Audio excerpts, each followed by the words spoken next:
આવે છે બરોબર? વોલ્યુમ પર મૂકેલું છે ને? So namaskaram to everybody. Madharbhai or Bharti, do you want to have any opening words to welcome the people? Madharbhai can. Thank you everyone for coming. This is a unique question answer satsang. It's only talks about Atma and human forms. Shaileshanandji is a doctor, eye doctor, and Keshavanandji is a businessman. And they have given up everything. They're still working and taking care of the family, but doing this to let everyone know how life and life forces are working together. So I'll let them take it from here. So first of all, before I start here, I'd like to know which is the language of preference for most of you. English, how many will like to have English? Most of you are in English, right? Now the counterpart of it, how many of you are not comfortable with English? If anybody? All are comfortable. So that is more than adequate. That's fine. So I need to choose one language which most people want or are comfortable with. In between, I may mix in something with Hindi, but most of the conversation will continue in English. So I wanted to know from you.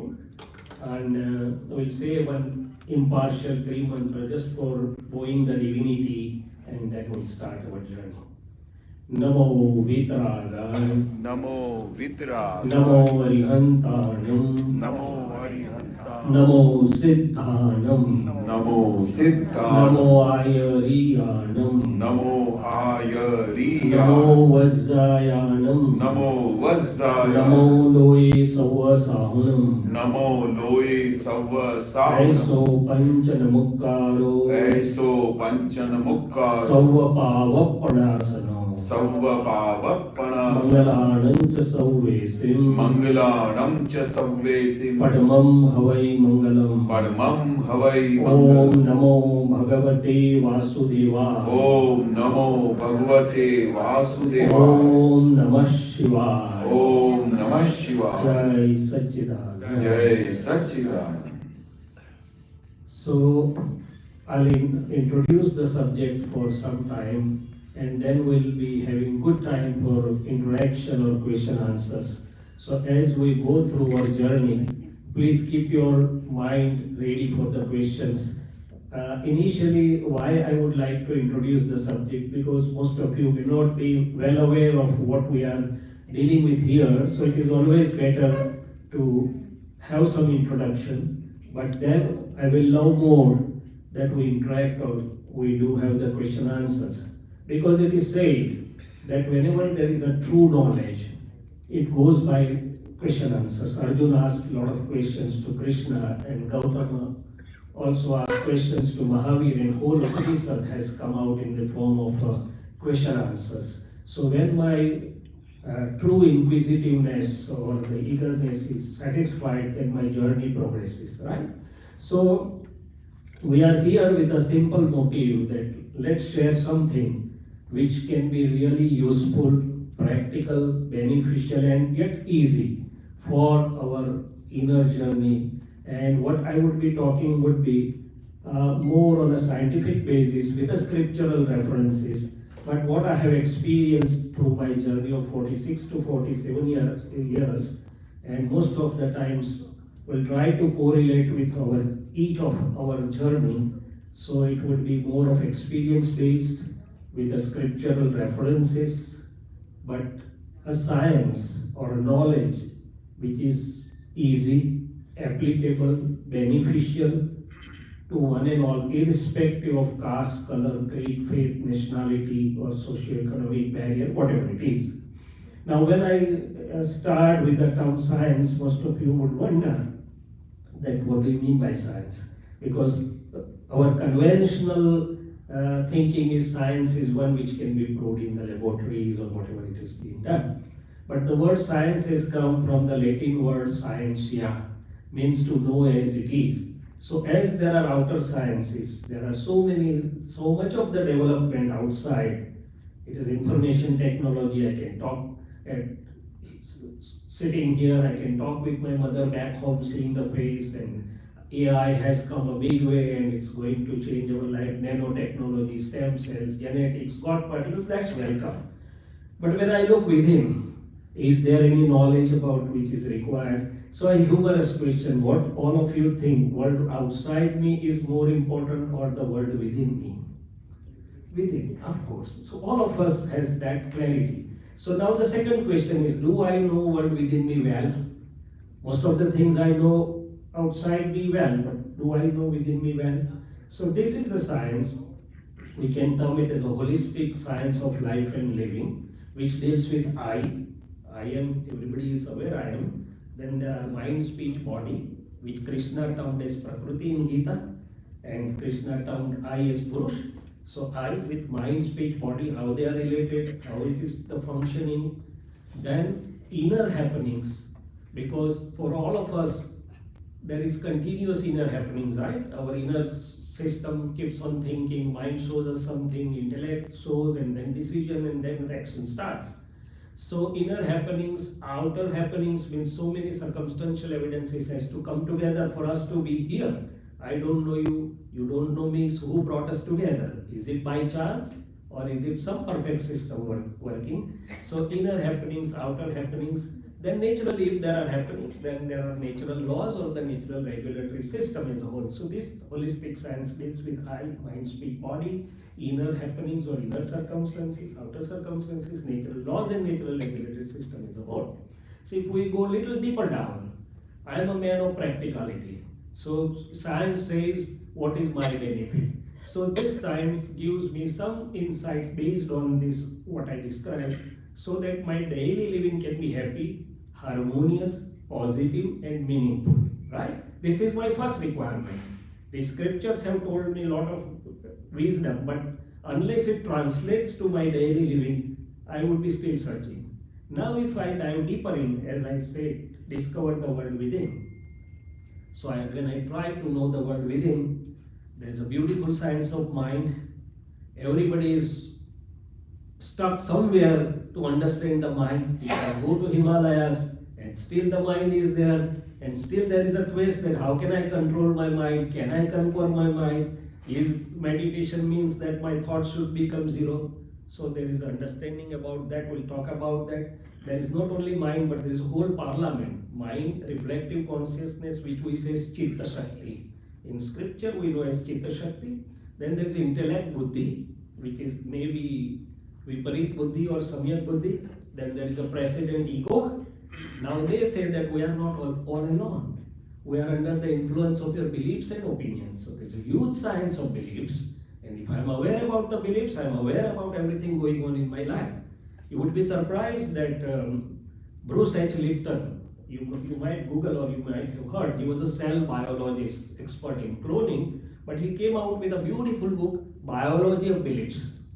And the theme or crux of that book was, if you change your beliefs, you can change everything, including cells and your genes, and that will change your life. And they proved it.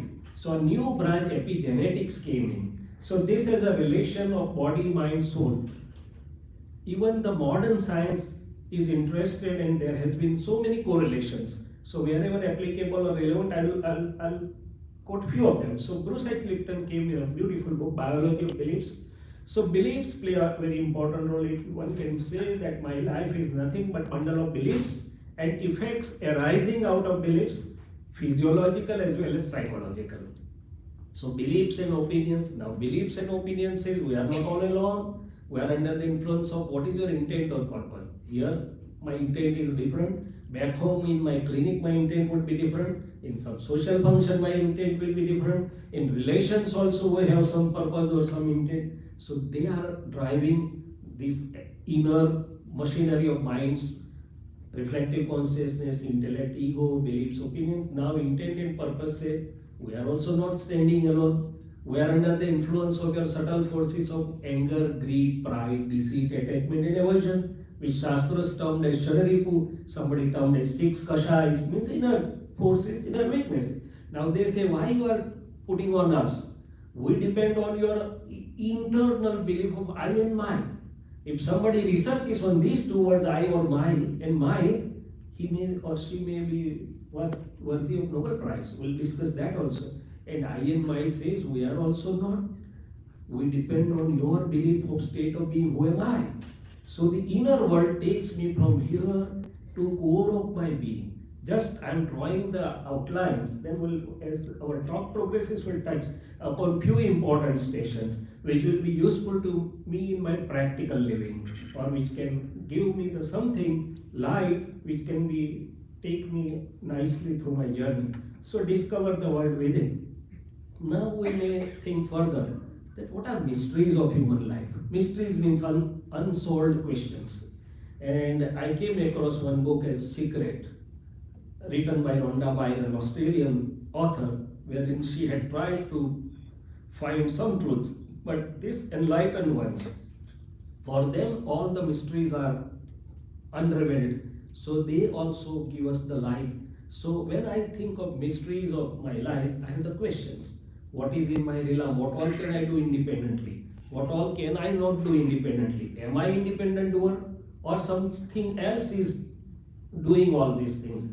If something else is doing all these things, what is in my power?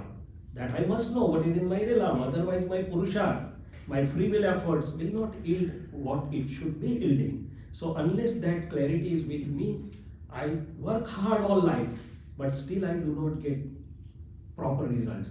So here I am reminded of one simple analogy, that whatever we are doing, suppose we are doing some scientific experiment, if my understanding of fundamentals is correct, the application and results will be effortless. If I am not knowing correctly the fundamentals of the experiment, no matter how hard I try, I will not be successful. In fact, there will be puzzles increasing. Even you have a new recipe in kitchen, you give me the recipe, Dr. Sahib, you can make this. If I am not thorough, if I don't know properly, તમાર ગુજરાતીમાં કહેવત છે કરવા ગયા કંસાર ને થઈ ગયું થોલી કે છે. Instead of that beautiful shira, it turns out into something else. So what is important is correct understanding. So this science says that nothing else is inevitable except understanding. So if there is no light here, and if I am asked to go out, I have many tumblings. But if there is even a small light, there will be no tumbling. So it's this science says that incorrect understanding will lead to all the puzzles, inner clash, outer clash, adi, vyadi and upadhi means mental worries or mental agonies, physical agonies, and somebody being able to disturb you. But if you know, then you can have samadhi into adi, vyadi, upadhi. So that's possible. So incorrect understanding will lead to all wrong stations, but correct understanding will lead to all the right stations. Question is only how to get the correct understanding. So now moving forward from there, as we were talking about mysteries of life, that what is in my realm, what all can I do independently, how the things happen, and what is in my realm, where is my independent part, or what can I exercise. Then as we go further, the people talk of fate and free will, but always it has remained gray areas. Okay, what is really, is it my free will, is it my fate, it is a mixture of two things. So this knowledge also sheds light onto these areas very clearly.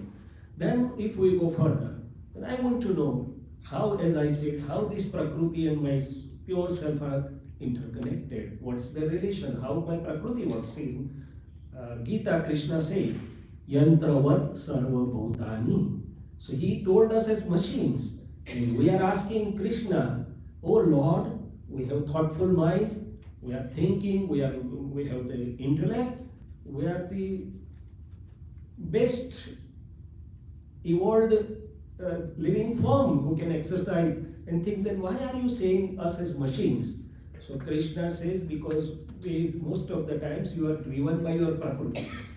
You are not free of your Prakriti, Satvik, Ramasic or Tamasic, and that's why I am terming you as Yantravat Sarva Bhutani. There's a deeper meaning behind that once we understand that. And then he goes ahead and says to Arjuna that if you can be free of your Prakriti, then you are on your real path. So how can I become free? Once I know the qualities of Prakriti, qualities of my pure self, I can become free of that Prakriti, and my Prakriti will work best for me. So these are the another areas to know Atman and Anatman, conscious and matter, Chaitanya and matter, whatever you can say, how the experiment is going on. It is the most awesome, most unique, most, what you can say, Gupta experiment of the universe. So they say Pindeso Brahmande. So these are some Pindeso Brahmande. Pind means this human body. You say is microcosm. And Brahman, see, whatever is going on, experiment, it gets reflected onto the universe. Or if I understand this much fully well, my doors to understand universe will become open. That's the meaning of this. So this is when I am trying to ask myself. So many times we have questions. Why to me?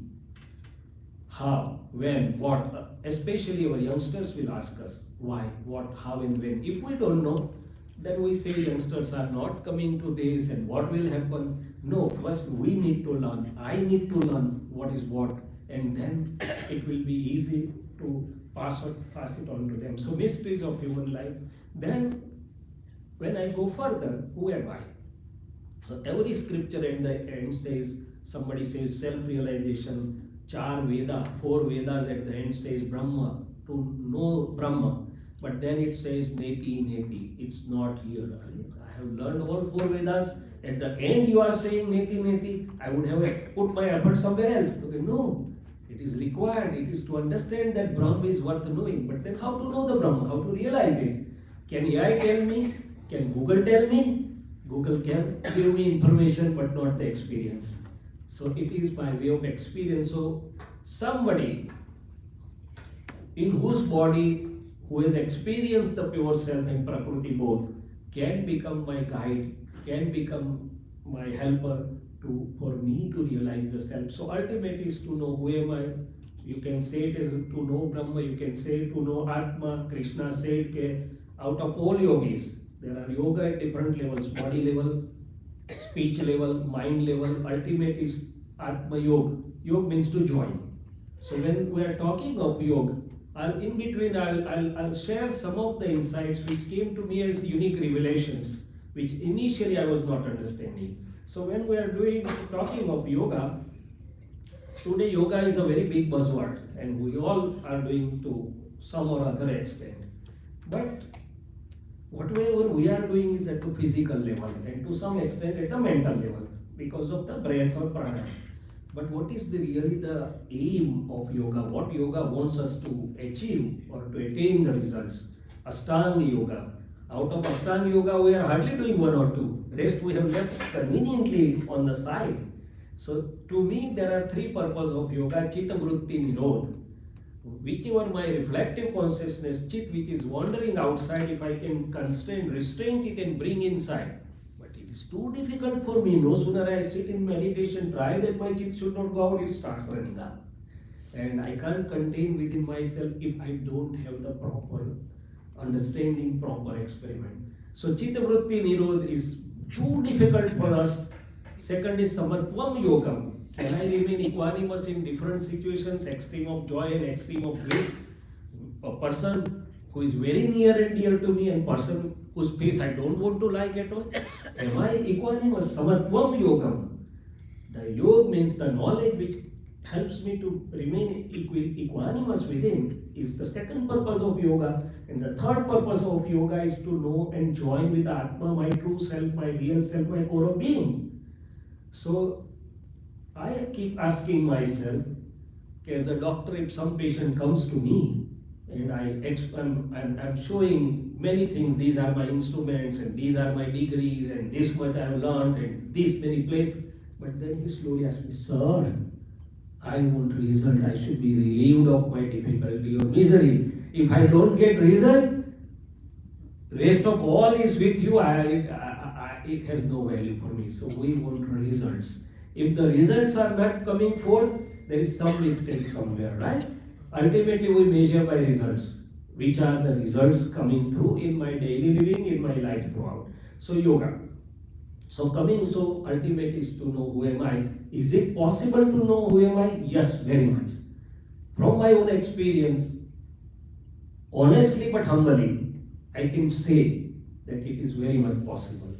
Then the next question of yours will be, for that, do I need to leave my house and become sannyasi? No. The real meaning of sannyasa is really different. I am practicing, I am taking care of my mother, brothers, sisters, and at the same time, parallelly, the inner experience is also going on. So this science or this knowledge can enable one who is really interested to have the experience or bliss of the self which is ever growing. We can say जीव से शिव की यात्रा शुरू होती है. क्या है? Every जीव has the right to become Shiv if he knows the things correctly. So fourth part is to know who am I, and we'll talk on that also. Then there are all the associated aspects.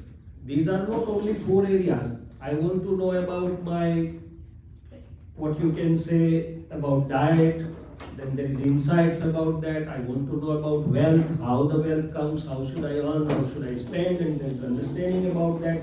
So understand, I want to know the science of my speech.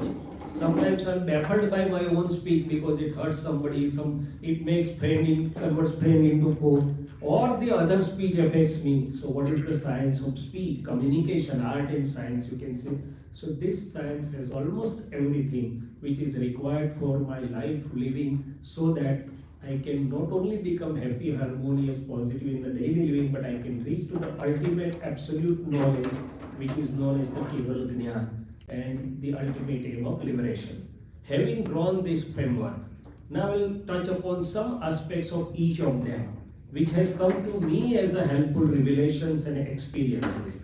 Now, if we begin, all of us are in, even every living being, every creature is in search of happiness. Is that right? Yes. Now, I leave aside from where and how we are trying to find happiness. Most of the times, human mind and human ego tries to find happiness out of competition and comparison. As a surgeon, at the end of 30 years, I am doing X number of surgeries. My junior is doing 5 times that me. I have a car, he has a much bigger. But that competition and comparison is not giving me fulfillment at the level of heart. All the time, it is something like the all horses are running in a race. Only one gets number 1, and first number also has tension when the other will surpass me. So that's okay with the normal human mind and ego, but the essence is beyond that. So if I want to become happy, the enlightened one showed me the way that open the happiness shop. Now it's a puzzle, how to open the happiness shop. I have seen so many big stores, K Bazaar, Walmart, big or whatever not. But is there any happiness shop anywhere? Did you come across any happiness shop? So how to open that? Who will give me credit? From where to buy the merchandise? No. This mind, speech and body which nature has given us is the biggest precious assets. And what to do? And suppose if I have the shop of sweets, would I be anytime in shortage of sweets? No. If I have a shop of sweets, at least I will not be in shortage of sweets. So if I have the happiness shop, I will always have happiness. That's a simple meaning. But then let's dive a little deeper into that. For my modern intellect, this was not enough.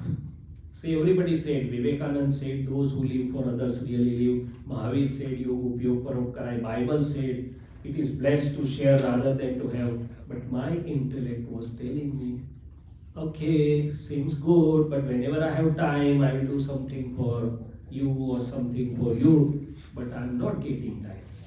But then the experience came to me which changed myself, which changed me from root.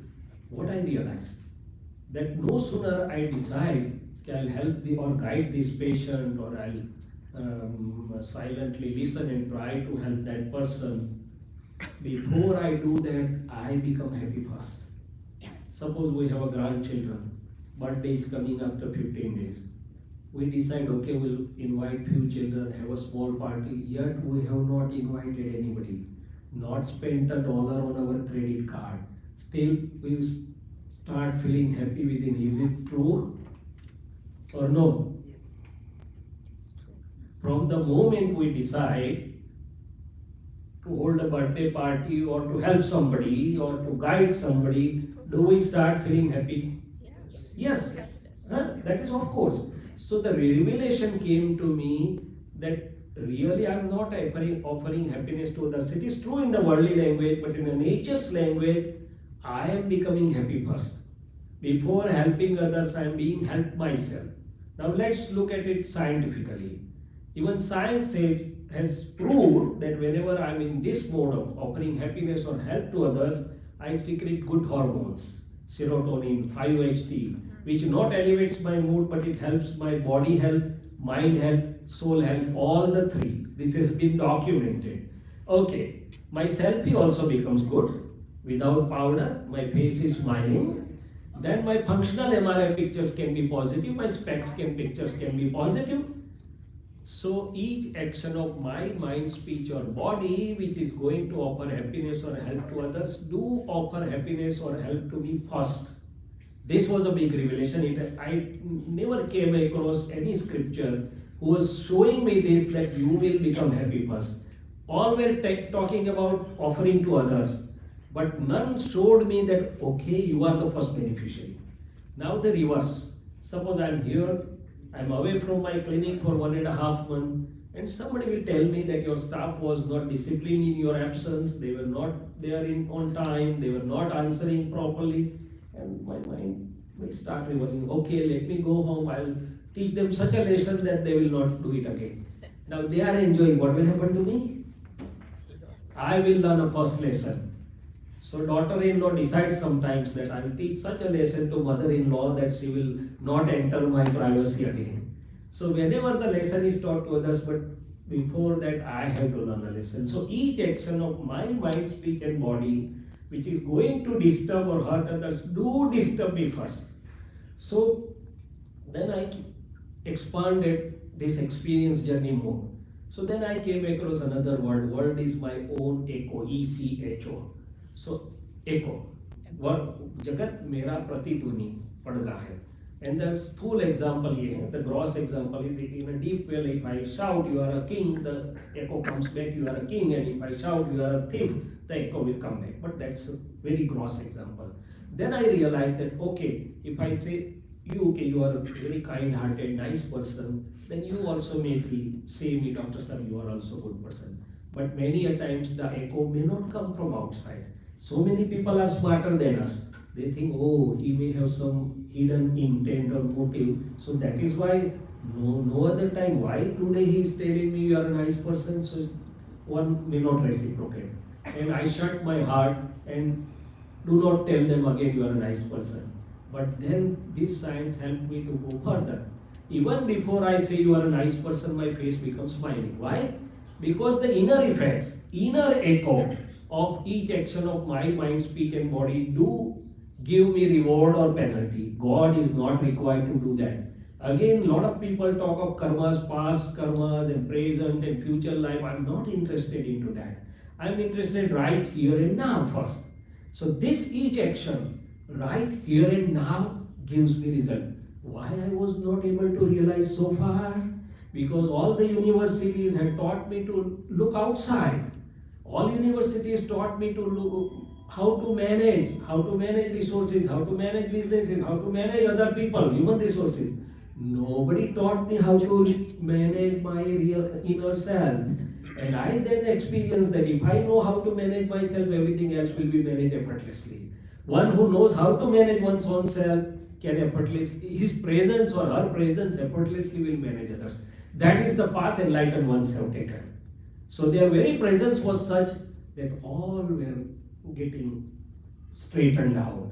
So this was another revelation that there is inner echo which affects me right here in them. With this, I started believing that I am in everyone and everyone is within me. So when I'm with you, I go or connect to you with two visions. I am eye doctor. So outside there are two eyes. But here I'm talking of different eyes. Outer eye means physical eyes, inner eye which we are talking right now. Then there is a small eye, that is ego, and a larger eye, that is of yourself. So luckily, nature has given me opportunity to study and apply in my own life about all four eyes. The first are EYEI, and second are I and I alphabet only. So as we go ahead, so when I'm with you, by my outer eye, I greet you and respect you as elderly, inquisitive, knowledgeable people. From my inner eye, I see pure God within all of you. One God is sitting here, and that God is telling me that I am in everyone. Once you learn to see that God, your inner God will start opening out. So I see and I go to inner God within each of you, which is in the pure self, which is the source of infinite knowledge power, infinite perception power, infinite bliss, and which is immortal. When I see with these two visions, I feel one with you. So in one conference I was asked, when I started with this note, that with the feeling of oneness, I'm sharing my journey. So somebody asked me that, sir, from philosophical point of view, we can understand that the nature of soul of each one of us is similar.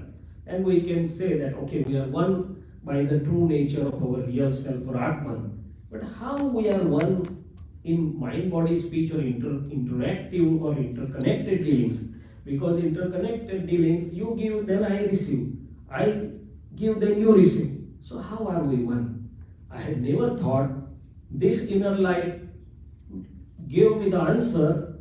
We are one because each action of my mind, speech, and body before affecting you does affect me. At the present moment, this is a vast consciousness. Each of us of conscious, we are all connected. And quantum physics today is also talking of this from a different direction.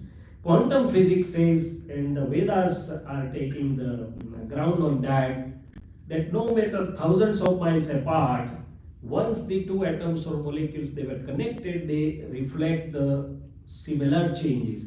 So that is at the level of mind, speech, body, and also at the level that we are interconnected or we are joined some way, somewhere. So this was one small thing. So having realized this, what practical application it meant for my own living. So I changed my software a little bit. This is a time of putting a little better software, and rest of the things will be done by computer. So I changed my software a little bit. In the morning, I pray to the Lord that, oh Lord, let my mind, speech, and body offer happiness and help to whosoever I come across from morning to evening, and let my mind, speech, and body not hurt any living being. And knowingly or unknowingly, if it happens, then I have the another cleaning agent, which I'll reveal later on. So this was one simple thing about happiness, about the harmony, right? Now we all have resources more than required, but at least majority of us have some challenges or some taste about harmony. I don't know whether you agree with me or not. Yes? So because we have at home, we are husband, wife, we may have parents, we may have children, and here the children have totally independent thinking process, you all know. So harmony is not a very easy thing. It doesn't come on its own. We have to do something to maintain the harmony, right? So he gave a simple insight: adjust everywhere. Now my question is, why I should adjust? I know well, I am right. The point is, if I don't adjust, the disadjustment will lead to disruption of my harmony, it will lead to my energy loss, it will lead to my mood loss and so on. But how to adjust them and why to adjust? So he said that in the previous times there were farms in the house and around you. Farms means similar crop. If it is a blueberry farm, for miles together we will find blueberry. If it is a mango, for miles together we will find mango. And everybody would be similar. But in the present times, there are gardens in home, at your workplace, in a society. See, somebody told me that while from the foundation of temple to the present day, we had to meddle with each other's viewpoints.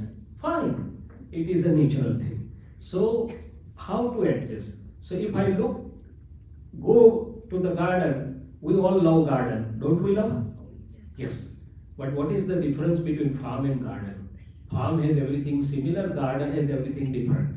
One rose, one white, one pink, one orchid, one jasmine, one blueberry, one strawberry, one mango. So does rose ever tell to mango that why you don't have a beautiful flower like me? Does mango tell to the rose that why you don't have a beautiful fruit like me? Have we ever complained about a thorn to rose? And if we complain, what the rose would reply? Oh, wise man or wise woman, use my flower and keep away from the thorn. It is a natural thing. So some people may be very helping, but when they speak, we get migraine. So, so keep away from that thorn, but know what they are good at. So if I have this vision, I'll find what one has. But each plant or tree has unique fruit or flower. None is without fruit. So similarly, each human being around us does have some positive abilities, virtues, skills, or whatever. Without that, one cannot come into the human form. So now I have the vision to look at what are the flowers and fruits of that particular prakriti. I use that and I keep away from the shortcomings. किसको क्या आता है वो ढूंढो, किसको क्या नहीं आता है वो देखोगे तो adjustment difficult हो जाएगा. So with this vision, adjustment is an effortless process. Right? In a music team also there are different instruments. Without that a music team doesn't become a good. In our life also different prakritis has to be there. Nature has given us to be made best use of it. Right? Family head or a manager of a team is one who knows the abilities, fruits and flowers of each around and they can make best use of it and not complain about that. So that was a small point about harmony. Right? Now we go further about the positive vision. Right? So, does anyone of us like difficulty? Yes or no? Obviously no. I am the first no. But then they say, even Einstein said, there is opportunity in every difficulty. He was a scientist, but at the same time he was close to the natural truths. So why? Because there are difficulties or unfavorable situations which explores, I have to explore my inner energy, I have to develop from within to overcome that. As a process, I become more mature. If there are no difficulties, I will not become mature. My ego will remain like a childish one. So favorable is food, unfavorable is vitamin. So grab the unfavorable with a correct vision and you will come more stronger, come more richer in your inner knowledge. Second example, we don't like anybody who criticizes us. Especially I was not liking it. I was getting 2 or 3 sleepless nights. I did so beautiful efforts and still one is criticizing me. Enlightened one says, I will invite over tea first who criticizes me. Why? Because he gives me the opportunity to introspect and improve. Without that, I will not be forced to look within me what can be improved.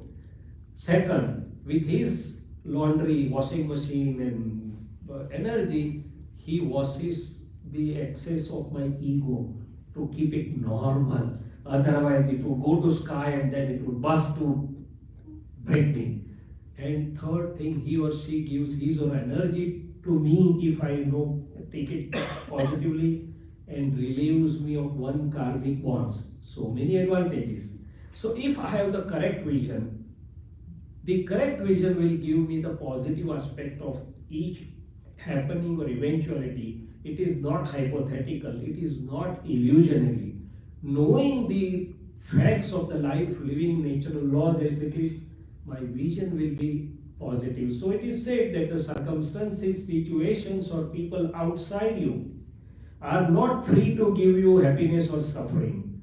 It is my perspective, vision of looking at the things which really gives me. As eye doctor, so many patients come to me, oh, I can't see well. Why everybody is wearing only black dresses?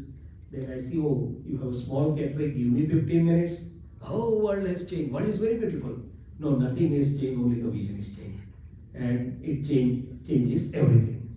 So, a last example of positive vision, even Lord Mahavir used to teach his disciples, okay, if you go for asking for mockery, because they are the monks, and if the people don't offer you mockery, what would be your inner response? Like, okay, they have not offered us food, but at least they have not insulted us. Suppose they have insulted you, then okay, they have insulted, but at least physically we are not beaten. Suppose you are beaten, then okay, we are beaten, but at least there are no fractures. If there is one fracture, okay, rest is intact, and ultimately I am their immortal soul. So by all steppings, he tried to teach his disciples that passing through the various situations of life, how can you remain positive in your life? And even DadaBhagwan, whom I was fortunate to be blessed by, had a fractured hip, neck, femur at his age of 71, 72. He just slept, and any old age person gets the neck femur. He was in the bed for 2.5 months, but his face smile was intact all throughout. Now, if it would have happened to us, what would it have been our reaction? Oh, I got fracture, it will take 2.5 months to heal, and another 2 months of physiotherapy, and all friends coming to us, same record will be repeated. They take us tea and coffee of ours, and every time my pain will be increasing, repeating the same story. His answer was, fracture had occurred at that moment. From the next moment, the nature has started uniting it. It is a medical fact, it is a natural fact. We could not see, he could see. So should I rejoice the process of union, or should I keep crying on that moment which has passed? So a way of looking at the things can be changed. So this is about positivity, meaning of life.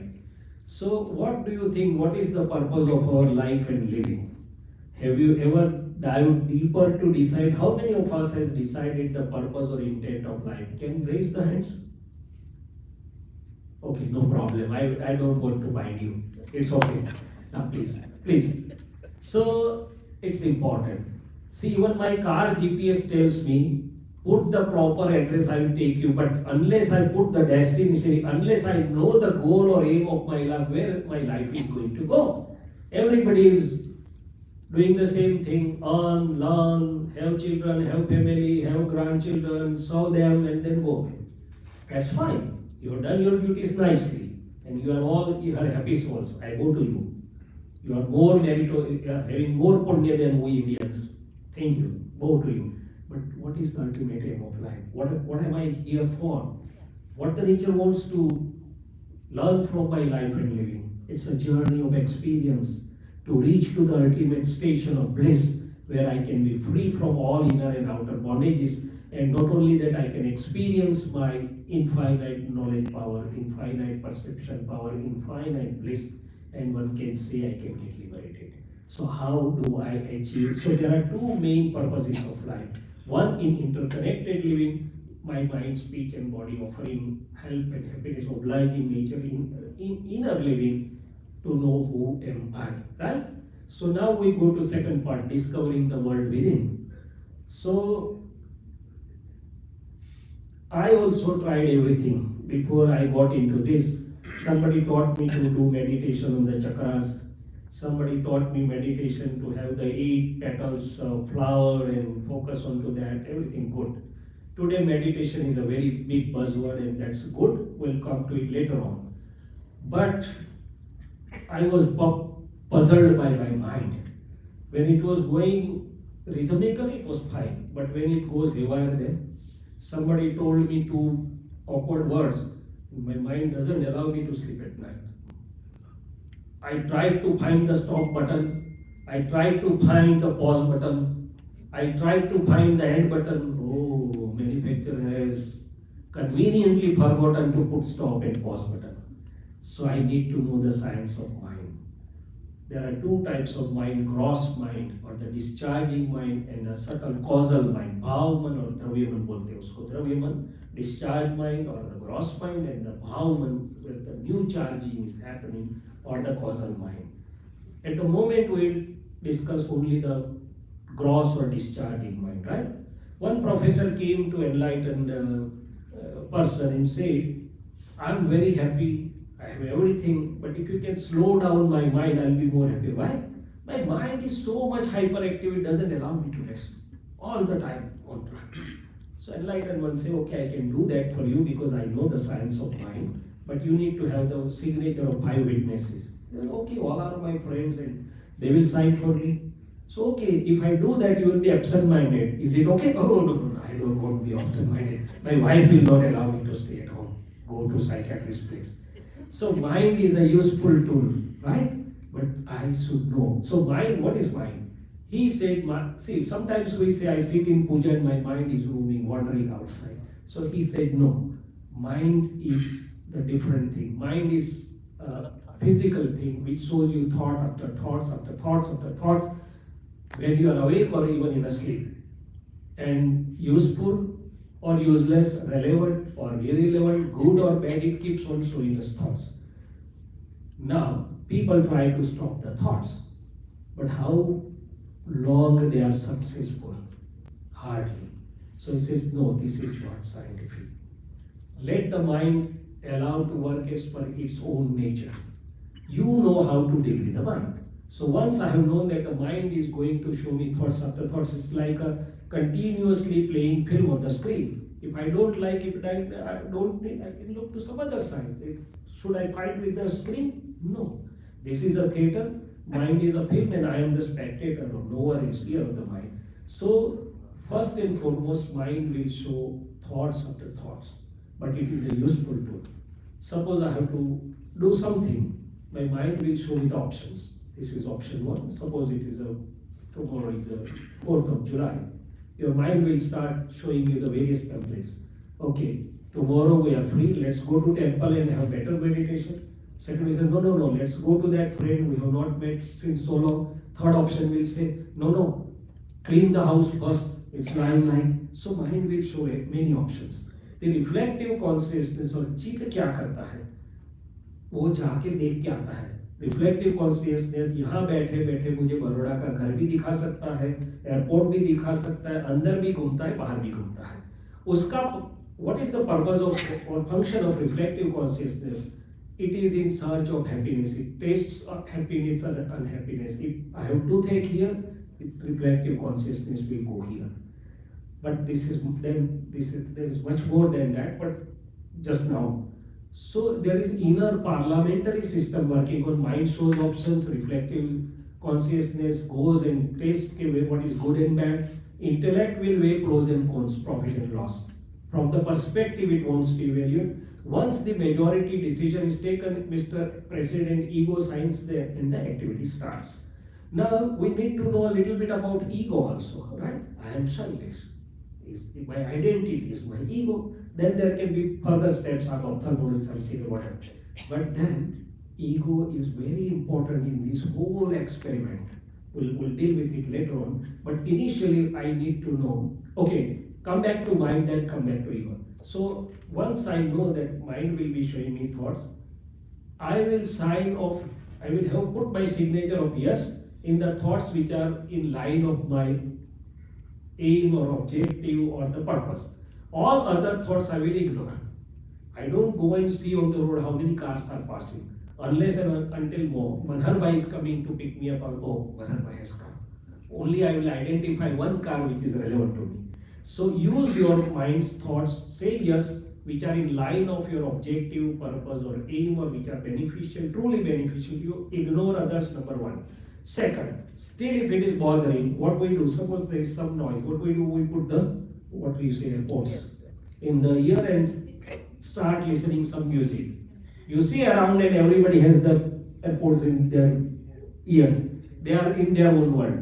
So if the mind is bothering me, I'll occupy myself into something serene, inspirational, positive, whatever I like, that I will pass and I will gain from the positive. Occupy, turn your attention to something different. Third, if I am standing on the seashore and there are big tides and ebb tides, am I afraid? No, I enjoy because I am looking from distance. If if I step back and see the mind from distance, I will enjoy as a knower and seer. But if I get entangled into mind, then roller coaster like. Mind has elevation and depression, khushi or na khushi, joy and grief. If I get mixed, entangled, if I identify myself as I am that, then I will have a roller coaster life. But if I step back and see, this science puts me into the Gnata Drashta pad, that the mind is Agney और मैं Gnata Drashta हूँ. That is the ultimate way of मन वश करने का जो अंतिम उपाय है, वो ये है कि आप यदि Gnata Drashta, if you know your real true self, then you can be knower and seer of your mind, and that's the ultimate way मन वश करने का. दूसरा मन वश करने का उपाय क्या है? तो बोले ये जो पानी होता है वो कंटेनर से कंटेन कर सकते हैं, मन ज्ञान से बांध सकते हैं. मन keeps me asking why he or she is doing it to me. I have always been helpful to him or her at the given time. She always does it like this. Unless I give the reconciliating vision to my mind will not come at rest. So मन ज्ञान से समाधान पाता है और ज्ञान से मन can be contained और मन can be वश कर सकते हैं. सो दो रास्ते हैं, एक मन ज्ञान का करेक्ट अंडरस्टैंडिंग से वश होता है, दूसरा मैं खुद कौन हूँ जानने से मैं मन वश कर सकता हूँ. और अहंकार की छोटी सी बात, there are only two things which happen in this world. somebody's ahankar gets boosted or somebody's ahankar gets hurt. So one is ज्ञान and what's the other?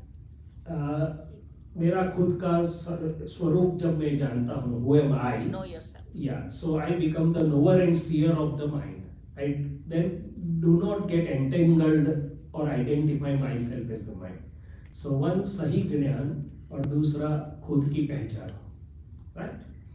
तो अहंकार के लिए ज्ञानी पुरुष ने बताया कि आप इतना ही नक्की करो, मैं इतना ही नक्की करता हूँ कि let my mind, speech and body not hurt anyone's ego even to slightest extent, not make anyone hurt anyone's ego, not encourage. So if I can be careful or vigilant about this one thing, I will be reaching to ultimate truth very swiftly, very easily. And rest of the mysteries or the important parts of ego will take later on. So this is about knowing about mind, reflecting on मन बुद्धि चित्त अहंकार बोलते हैं. शास्त्रों ने कहीं पर very rarely इसका उल्लेख किया है, बाकी most of the times you are not getting the details of मन बुद्धि चित्त अहंकार, which this science is giving very beautifully. One more thing, how the mind gets born. So enlightened one says opinion is the father of mind and language is the mother of mind. If I look at my mind, it's full of opinions, right? This is good, this is bad, this ought to be there, this ought not to be there, he's straightforward, he's cunning, he's rude, he's that. So if I want to conquer my mind, contain my mind, I should be vigilant, aware about the opinions and should get rid of that. So the people say don't judge the world, but it's not as easy. But if I'm aware, this is the third aspect of mind. So having said that, beliefs I already talked, we all have different beliefs about living, about foods, about clothes, so mother-in-law and daughter-in-law's beliefs are different. They are going to be different. As long as they are adjusting each other, as long as they are loving, caring, sharing, friendly, it is a win-win. No sooner one belief starts conflicting the others, the show starts. But I am not aware that I am not that. It is the beliefs which are fighting with each other. Why should I fight? Let the beliefs fight. So beliefs and opinions. So I leave the discover the world within here because in a short time I want to give you salient points of everything which may be useful to you, which may be something like unique revelations. So now we go to mysteries of our life. So if I ask all of you what is in our realm, what all can we do independently, what would be your answer like?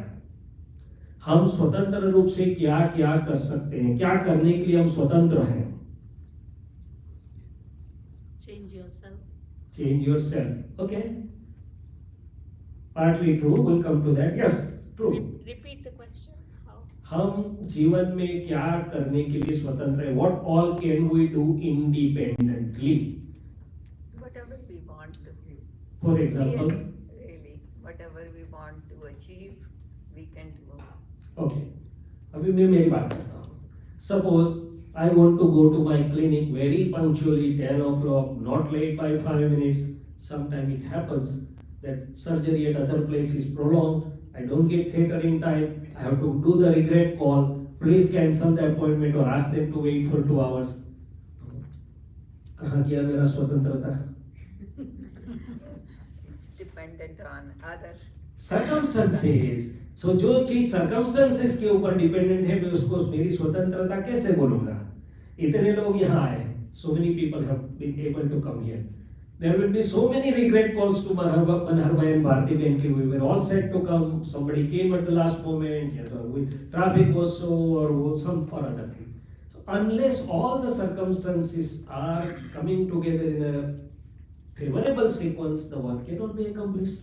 Right? So can I say, or can anyone say that I can control or command all the circumstances? Sometimes the people have oath that I will go to temple first and then only I will have my breakfast. But sometimes happens there is bad arthritis. I can't stand up from my bed. So what did happen? It was because of good feet that I was able to go. Once my body didn't give me the required support, I can't do it. So the lesson is, okay, for each happening, if you see there are so many circumstances required. If I come to your home and you say, Dr. Sir, what do you want? I say green tea. They say, oh, I should have the packet of green tea, I should have the milk, I should have that. So many things has to come together, right? So it is said that there is no one on the earth who can really control all the circumstances independently. Now come to the second part. Are we independent about our mind? Just now we discussed that we are not independent.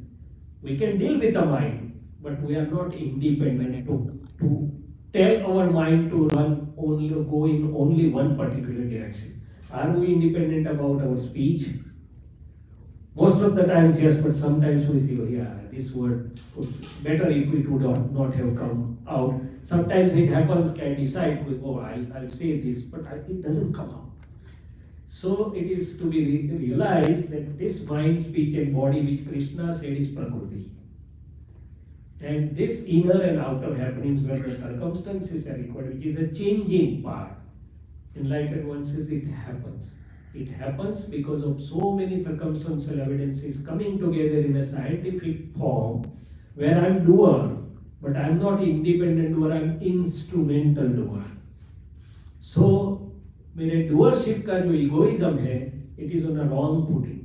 फिर आगे पूछते हैं मुझे कि यदि आप करने वाले, if you are the doer, everything should go according to your expectation. What is the need to worry? Where is the stress? Oh my God, it doesn't happen so. Sometimes there is a profit, sometimes there is a loss. So if you are not independent doer, then know how the things are being done. There is no point in worrying. If you are not, everything is not in your head, what is the point in worrying or stress? Either way I am foolish, because I don't know the things correctly. So they say that this one part, where the part of happening is there, it is dependent on circumstances. That is why it is termed as a fruit or effect.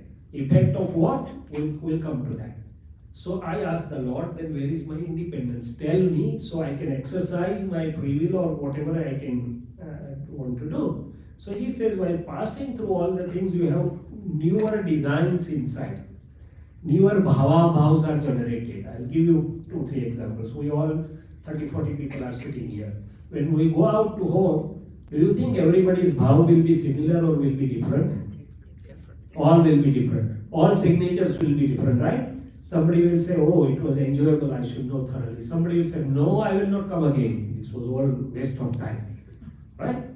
So wherever you are signing inside your contractual signature, the new seed is being sown, new Prakriti is getting generated. I will tell the science of that also.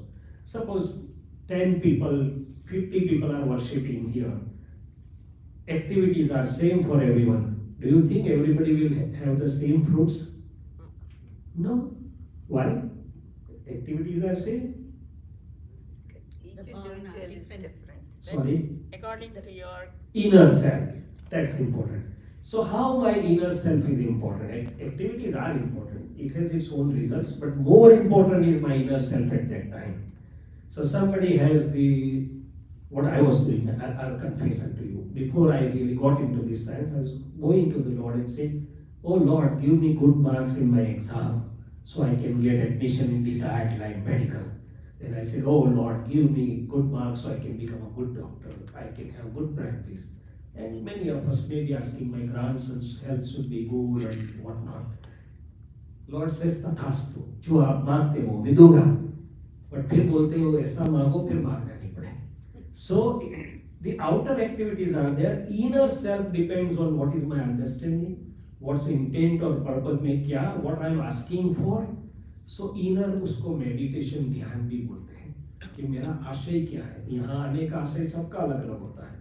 किसी का आशय होता है ऐसे भी घर में time नहीं जाना है, थोड़े सोशलाइजेशन हो जाएगा, थोड़े लीड मिल जाएंगे, थोड़ा खाना भी मिल जाएगा. किसी का आशय होता चलो वो बात छोड़ देता हूँ. My only intent is to draw our attention to our inner world, what is happening and how it is important in a nature scheme.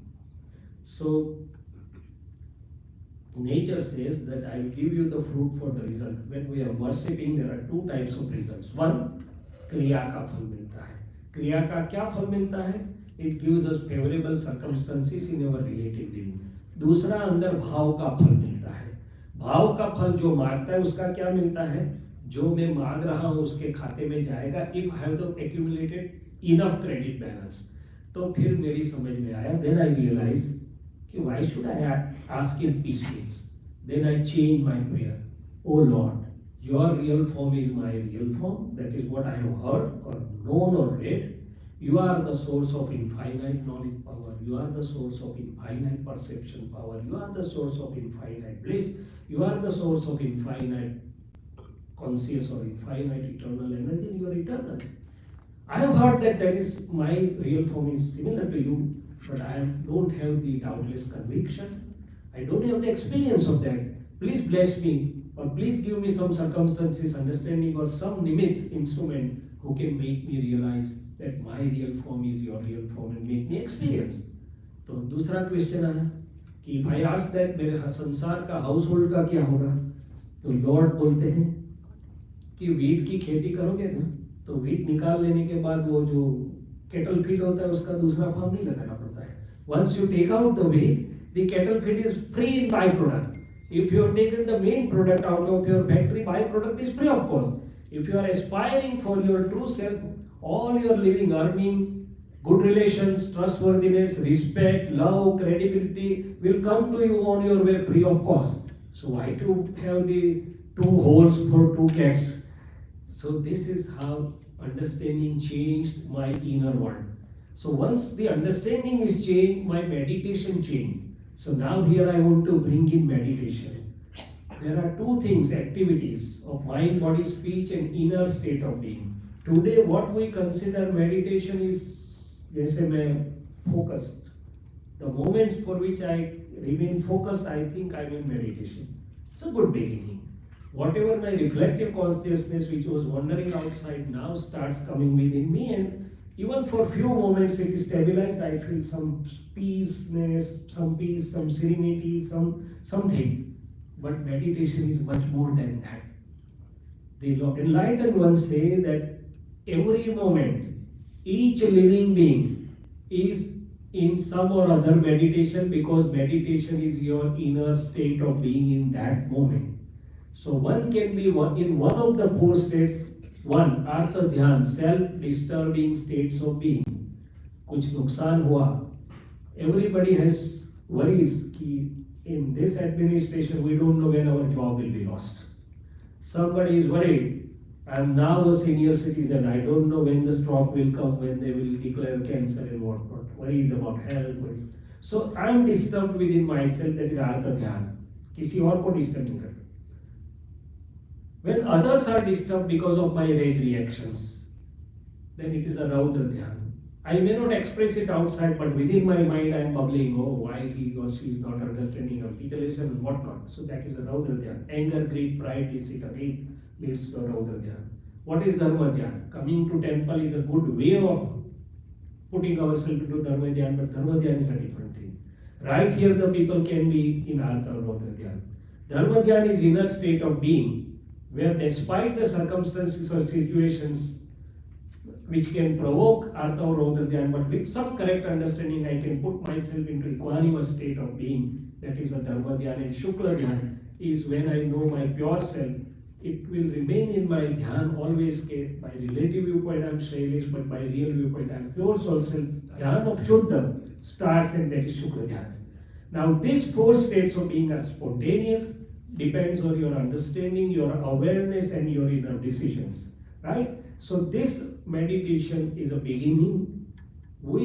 I need to reach to the spontaneous inner state of being. And they say that if you are aware of your inner state of being, if you are aware of your inner decisions and projections, and if you change that, it is the biggest awareness, biggest free will Purusharth. Now let's go a little bit into the science, how this inner world and world of happenings are connected. So whatever I am sowing as seeds will bear the fruit sometime. Suppose I have one seed that I had sown the seed that I want to become something like a doctor. I never knew which will be my college, who will be my professors, who will be my colleagues or friends, who will be my future patients and future staff. But with this one seed, which was consistent and constant, nature supplied me all the required evidences to fulfill that. Today we are here together. Do you think it is just the present moment or 2 or 3 days event that Manhar sent you the flyer and you saw and came? No. It has lot of connections of past, present and future, subtle and gross. I had projected somehow that if we can share this happiness to somebody, you may have projected some seeds that if we get to know the ultimate truth or whatever, that were lying in the nature.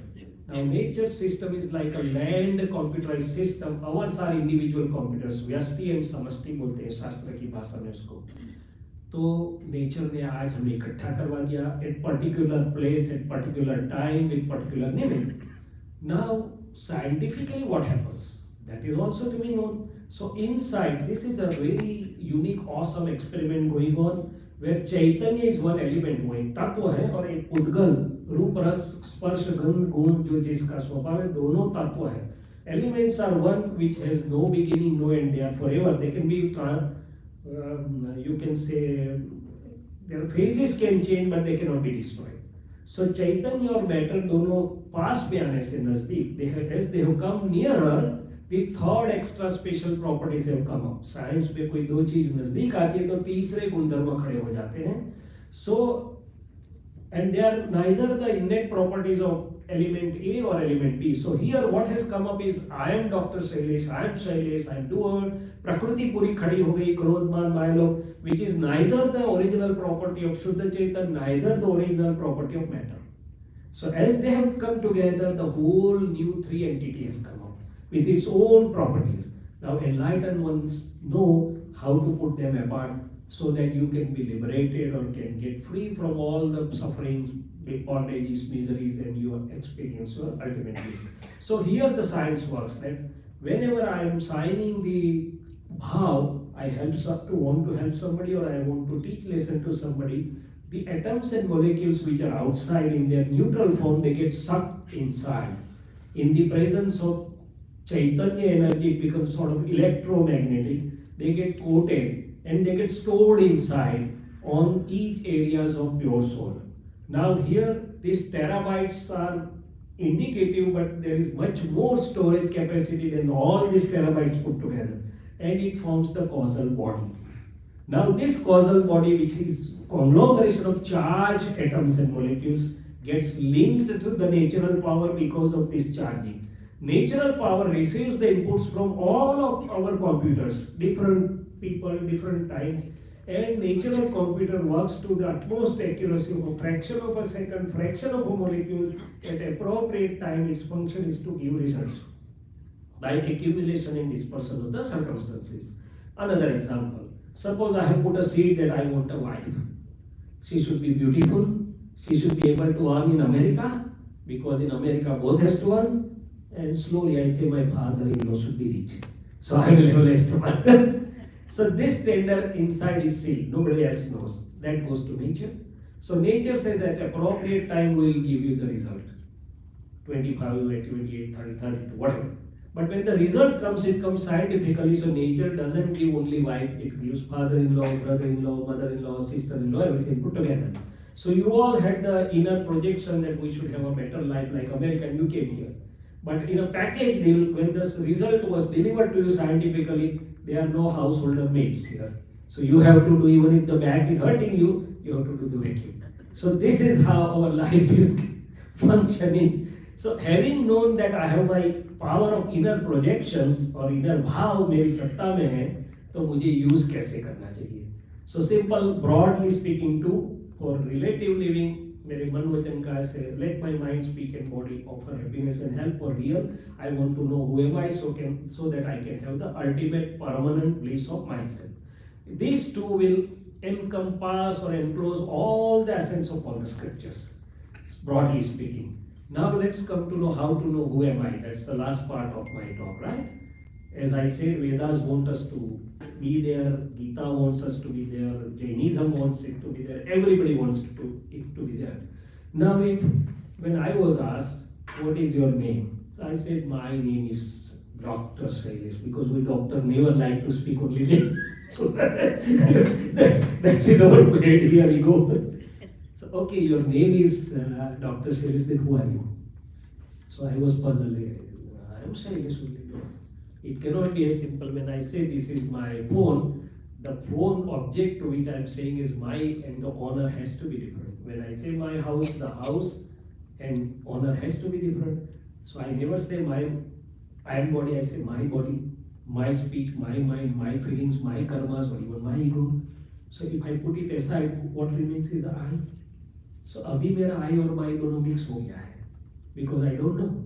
So enlightened ones want to know us that my is there, it is correct, but know the I, real form which is free of my or mind. Second thing, how to know? So second understanding that this portion of my or mind has a beginning and end. Is that true? Body also has a beginning and end. So it is known as of a finite duration, circumstances. और जो संजोगी होता है वो वियोग भी होता है, चला जाता है, disperse, accumulation, disperse. So if this is having beginning and end, if this is changing all the time, who is knowing that this is changing, this has beginning and end, has to be permanent, has to be constant, नहीं तो वो जान नहीं सकेगा. So मेरा जो खुद का स्वरूप है, जो देखने जाने वाला है, वो इटर्नल है, परमानेंट है, और जो जिस माई वाला पार्ट है, वो चेंजिंग है. कभी कभी मुझे पूछा जाता है, I am asked because I am moving to different homes and different beds all the time. So did you get nice sleep? I say, oh, I had a nice sleep. And the next question is, who slept and who knew? So there is a knower inside, but I don't know the knower. So they say, know the knower and you will know everything. Even Einstein was asked and he said, now I want to know the observer through which I have observed everything. So कहने की बात है कि मेरा जो खुद का मूल स्वरूप है, आत्म स्वरूप बोलो, चैतन्य स्वरूप बोलो, उसका अस्तित्व है. मैं हूँ वो सबको पता है, मगर वस्तुत्व में मैं क्या हूँ वो पता नहीं था, तो पजल चालू थे. तो मैं हूँ, मेरा जो अभी मैं शैलेश हूँ, मेरा आई इधर बैठा है. जब मैं जानता हूँ कि मैं सही अर्थ में रियल व्यू पॉइंट से शुद्धात्मा हूँ, तो उसका अस्तित्व है, उसका वस्तुत्व means it has its own innate properties. To know and to see are the basic cardinal properties of bliss, its inherent nature. So now the enlightened ones say कि if you know your true self, खुद को जानोगे तो सब puzzle solve हो जाएगी. The world is the puzzle itself. There are two viewpoints to solve this puzzle, one related to the other way. Bird fly with two wings, or train except moreover runs on two parallel tracks. So at the present moment, so long as I have only one track, that I am Shailesh and I am doer, some or other inner undress continues. No sooner I know my real self, I have two wings, real and relative, and there are two viewpoints to solve this puzzle, relative and real. Now let us join or connect this to some scriptural stanzas, right? Many of you will be liking Krishna's Gita, right or wrong? Gita is one book where almost all knowledge or essence is given in one place. But the difficulty is that Krishna said that lakhs of people will read this Gita, and out of such lakhs one will understand the gross meaning. Out of such lakhs one will understand the subtle meaning. Out of such lakhs one will understand the gist or the crux or the core of it, and that will be me.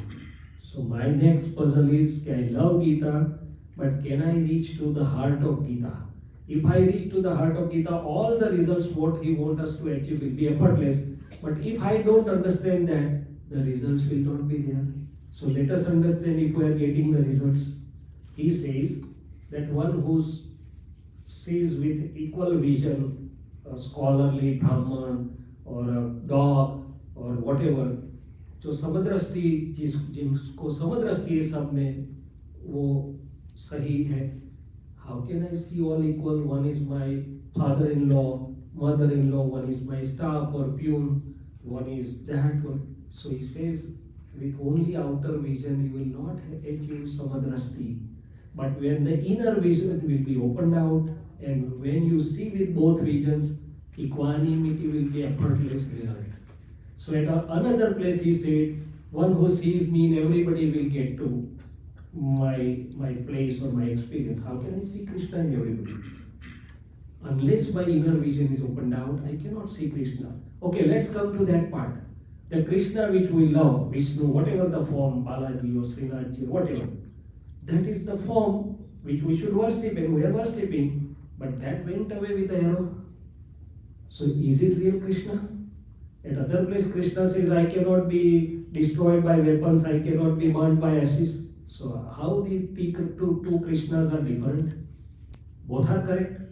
So he says, whichever divine vision he had given to Arjun, Divya Chakshu, is this outer vision, is the Vasudeva which we are worshipping, but the real Krishna was inside in the form of knowledge light, infinite knowledge light, infinite perception light, infinite is opened out real self. It was manifesting himself, and he wants us to recognize and realize our real self and to manifest it.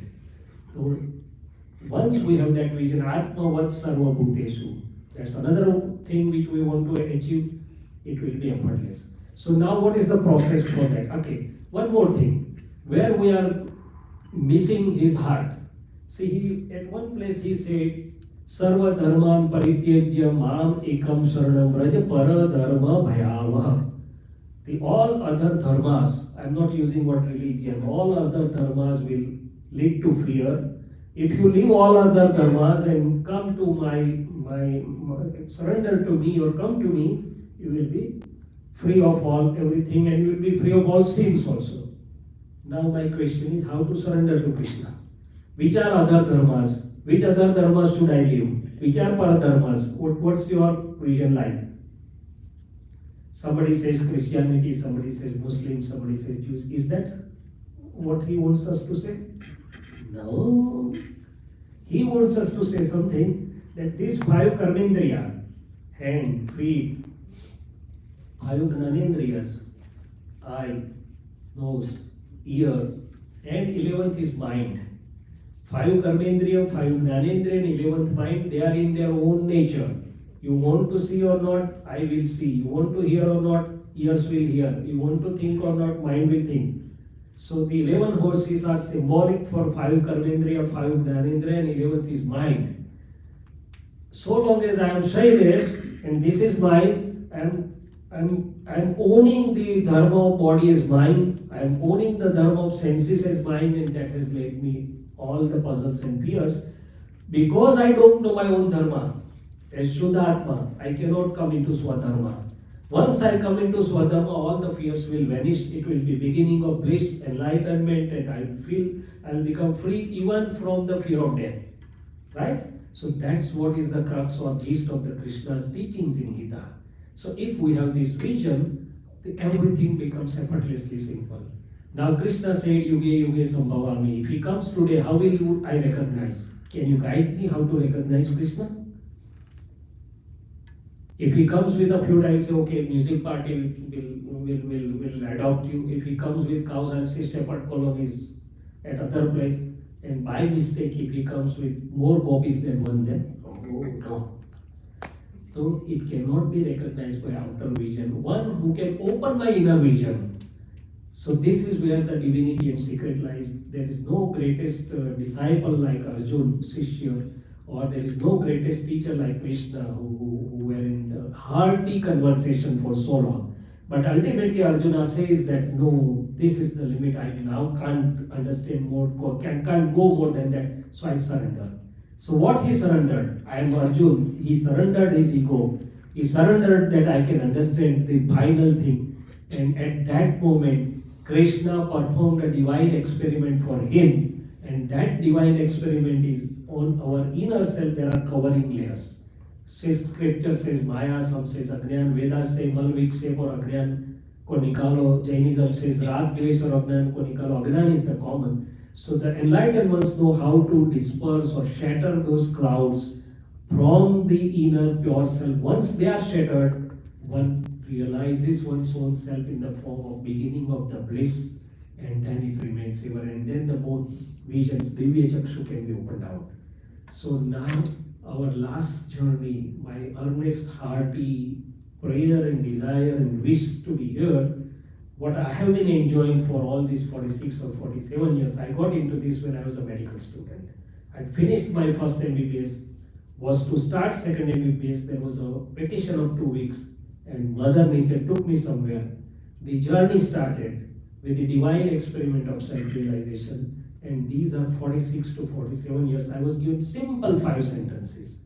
Relative viewpoint, I'm Shailesh. Relative viewpoint, I'm doctor doing the surgery. Relative viewpoint, I'm talking to you. Real viewpoint, I'm pure soul self. Divya Chaitanya Ganaswarupu, which is knowing and seeing what the Shailesh is doing. Outside, it is seeing the pure self in everybody. So relative viewpoint, real viewpoint, how the things are being done. So natural regulatory system, he termed as a Vyavasthit Shakti, where in all the circumstances, laws, everything is put together. And having known that, I remain stress-free and worries-free.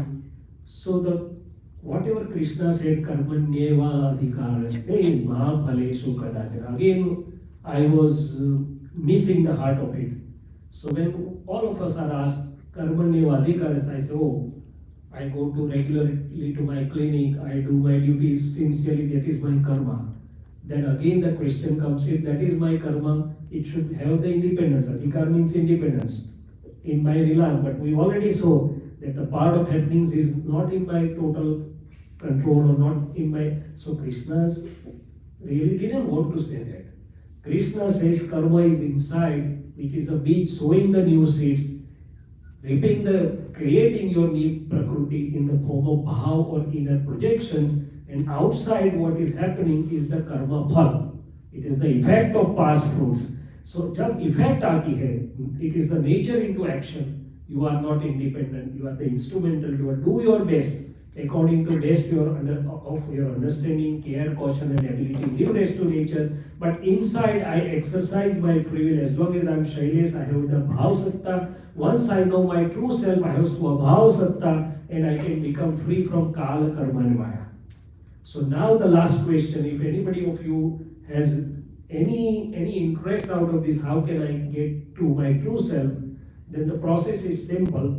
See, so long as the enlightened one was there, he had much more higher state of being, and state of being was such that the others were easily experiencing it. Today he is physically not there, but his yoga bal is functioning, and what happens is, it's a 2 hours divine experiment where Prakriti and Purush, relative self and real self, are explained separately by its qualities, that puts us into highest state of meditation of pure self for 1 hour, leading to shattering of the inner layers so that we can have the doubtless conviction and beginning of our bliss of the real self. And जैसे हम बोलते हैं कि अमावस्या होती है, उसमें से दूज का चंद्रमा होगा, then your journey to Purnima will start. जीव से शिव की यात्रा. जब तक मैं नहीं जानता हूँ, so long as I don't know this, it is the external बहिर्मुख आत्मदशा बोली जाती है. Once I know it is the अंतरात्म दशा, और वहाँ से परमात्मा की जर्नी शुरू होती है. So if any one of you are interested, we can have this experiment tomorrow early morning. As such, we have the plan to go to Dallas, but we can spare few hours in the morning. And somebody told that today tomorrow all of you are free because it is your freedom liberty day, right? 4th of July. So no jobs, nothing. So if any one of you have really the desire, I would be more than happy to have that experiment with you. Now we are open to questions. So So I think I have drawn the outlines of the thing, and now we are free to discuss. What about these idols? What these idols have the deeper meaning? They are all very good source of divine energy. That's all of us are experiencing. But what's the deeper meaning behind that? See, we put the Shivling, right? So Shivling is symbolic, and Shiv and Parvati, symbol of what? Parvati is symbolic of Prakriti, be it a male or be it a female, and Shiv is a symbol for pure self. And then we have the Trishul in Arovalla. What does it suggest? Every human form will have three types of sufferings: Adi, Vyadi, and Upadi. Adi means mental, Vyadi means physical, Upadi means somebody disturbing us. One who has the correct understanding of some science whereby he can remain in inner bliss, samadhi, वो जीव से शिव हो जाता है. क्या हो जाता है? So the similar are the deeper meanings of each of the idols. Ganpati, we all love and worship Ganpati, and we worship Ganpati as a first in each of our auspicious event. What's the deeper meaning of Ganpati? We know that Ganpati is the symbolic of our highest pure intellect. How come? What should I pray to Ganpati? So it is said that whenever the fully enlightened persons are there, somebody says as Arhat or Purna Purushottam or Arihant, they speak in very short words. They give the message of full knowledge in short words, but they have few highly intellectual, with high pure understanding people over there. It is known as Gan, means collection or Samu, and one who is the principal Gan is known as Ganadhar. For example, for Mahavir, there were 11, and out of that, Gautam was the principal. So this Ganapati is symbolic for that Ganadhar. That means it is symbolic for highest righteous intellect with a pure understanding, who can grasp the knowledge of the fully enlightened people and can carry to the people at large, so that the whole world gets benefited out of that. So this is my understanding, revised understanding of Ganpati. So if we understand the things in its proper perspective, our inner state will automatically rise high. Okay. So now let's go by questions, please.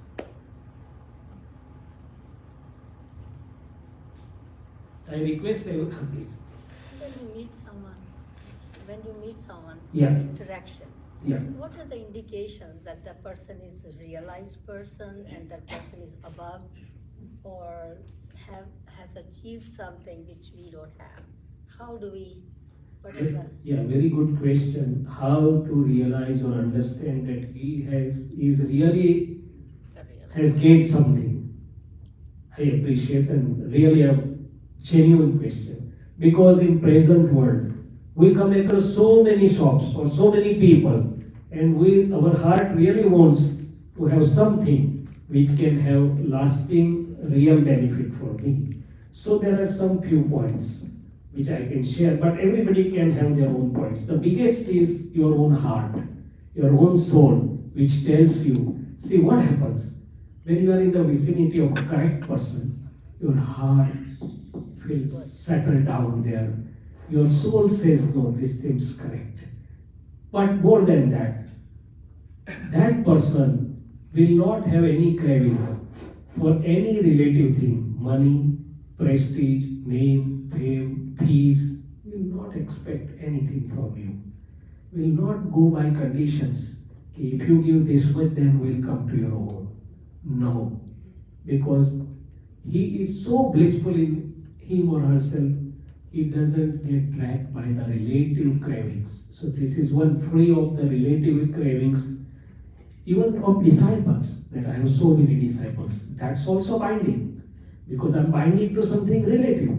If I have really been tasting my real self, why should I get bound in the relative things, name, fame, number of disciples, or whatever it is? So free of the craving. Second, his speech would be heart-touching and will be not criticizing anybody. खंडन मंडन से मुक्त होगी, ये गलत है, right है, ऐसा कुछ नहीं होगा. Still, it will try to show the truths. So, sorry. Unconditional. Unconditional or without Khandan Mandan. See, what happens routinely in the world to establish that I am correct or superior, I criticize something. No, the really knowledgeable people doesn't need to Khandan Mandan, होता ही नहीं है उसमें. तो शादवाद बोली जाती है उसको. इस वाणी को शादवाद means no viewpoint is heard. There's n number of characteristics, but I'm just sharing few of them. So you just see that whether this speech is Shadwad. Shadwad means so many people with different viewpoints are sitting here, but no one's viewpoint is heard. By religion, by faith, by belief, by whatever you say. But if some person has some truth, some essence, his speech will be so soothing, free of any Khandan Mandan, Shadwad Vani bolte hain. Third thing, his eyes will tell you something. His presence will tell you something. And ultimately you ask yourself, am I getting some real happiness? Now I put an indirect question to you. You are sitting here since maybe one and a half hour, 1 hour, I don't know. But how many times your reflective consciousness or chit vritti bahar bhatakne gayi hai? Or it has remained here? Yeah. Now, when I sit for meditation, when I come to worship the God, I find it very difficult even to keep my चित्त वृत्ति स्थिर for few moments, 5 minutes, 10 minutes तो बहुत हो गया. और यहाँ घंटों से ऐसे बैठी है. What is the secret? नहीं. If you see, as a scientific person, I need to understand everything. What is that which is keeping my चित्त वृत्ति without effort steady here? And the answer is, the chitta vritti or reflective consciousness is in search of happiness. So long as it has only tasted relative happiness, for some time it will give you happiness, then you are bored, then you search for other, search for third, so it is wandering. No sooner it tastes the true happiness of the inner self, which is known as the bliss, which doesn't have any counter word. Happiness is unhappiness, but the bliss has no counter word. No sooner now you have even not tasted, it is indirect. Air conditioning is away, but the wind is coming. Even with that, if your chitvrutti and my chitvrutti are remaining steady for hours together, how much blissful that source may be. So why not to try for that, right?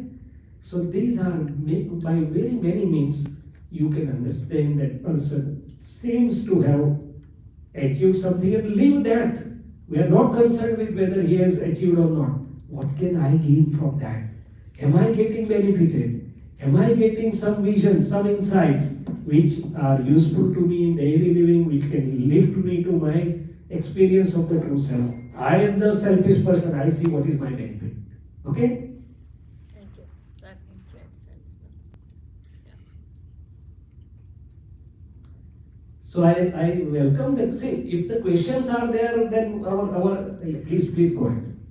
You earlier mentioned that sometimes you want to say something to someone, criticize, Yeah. but words don't come Yes. out. What is that phenomena? Because there are some people, they say, they meditate, like somebody did something wrong to me and I'm going to say this thing, but then the words don't come.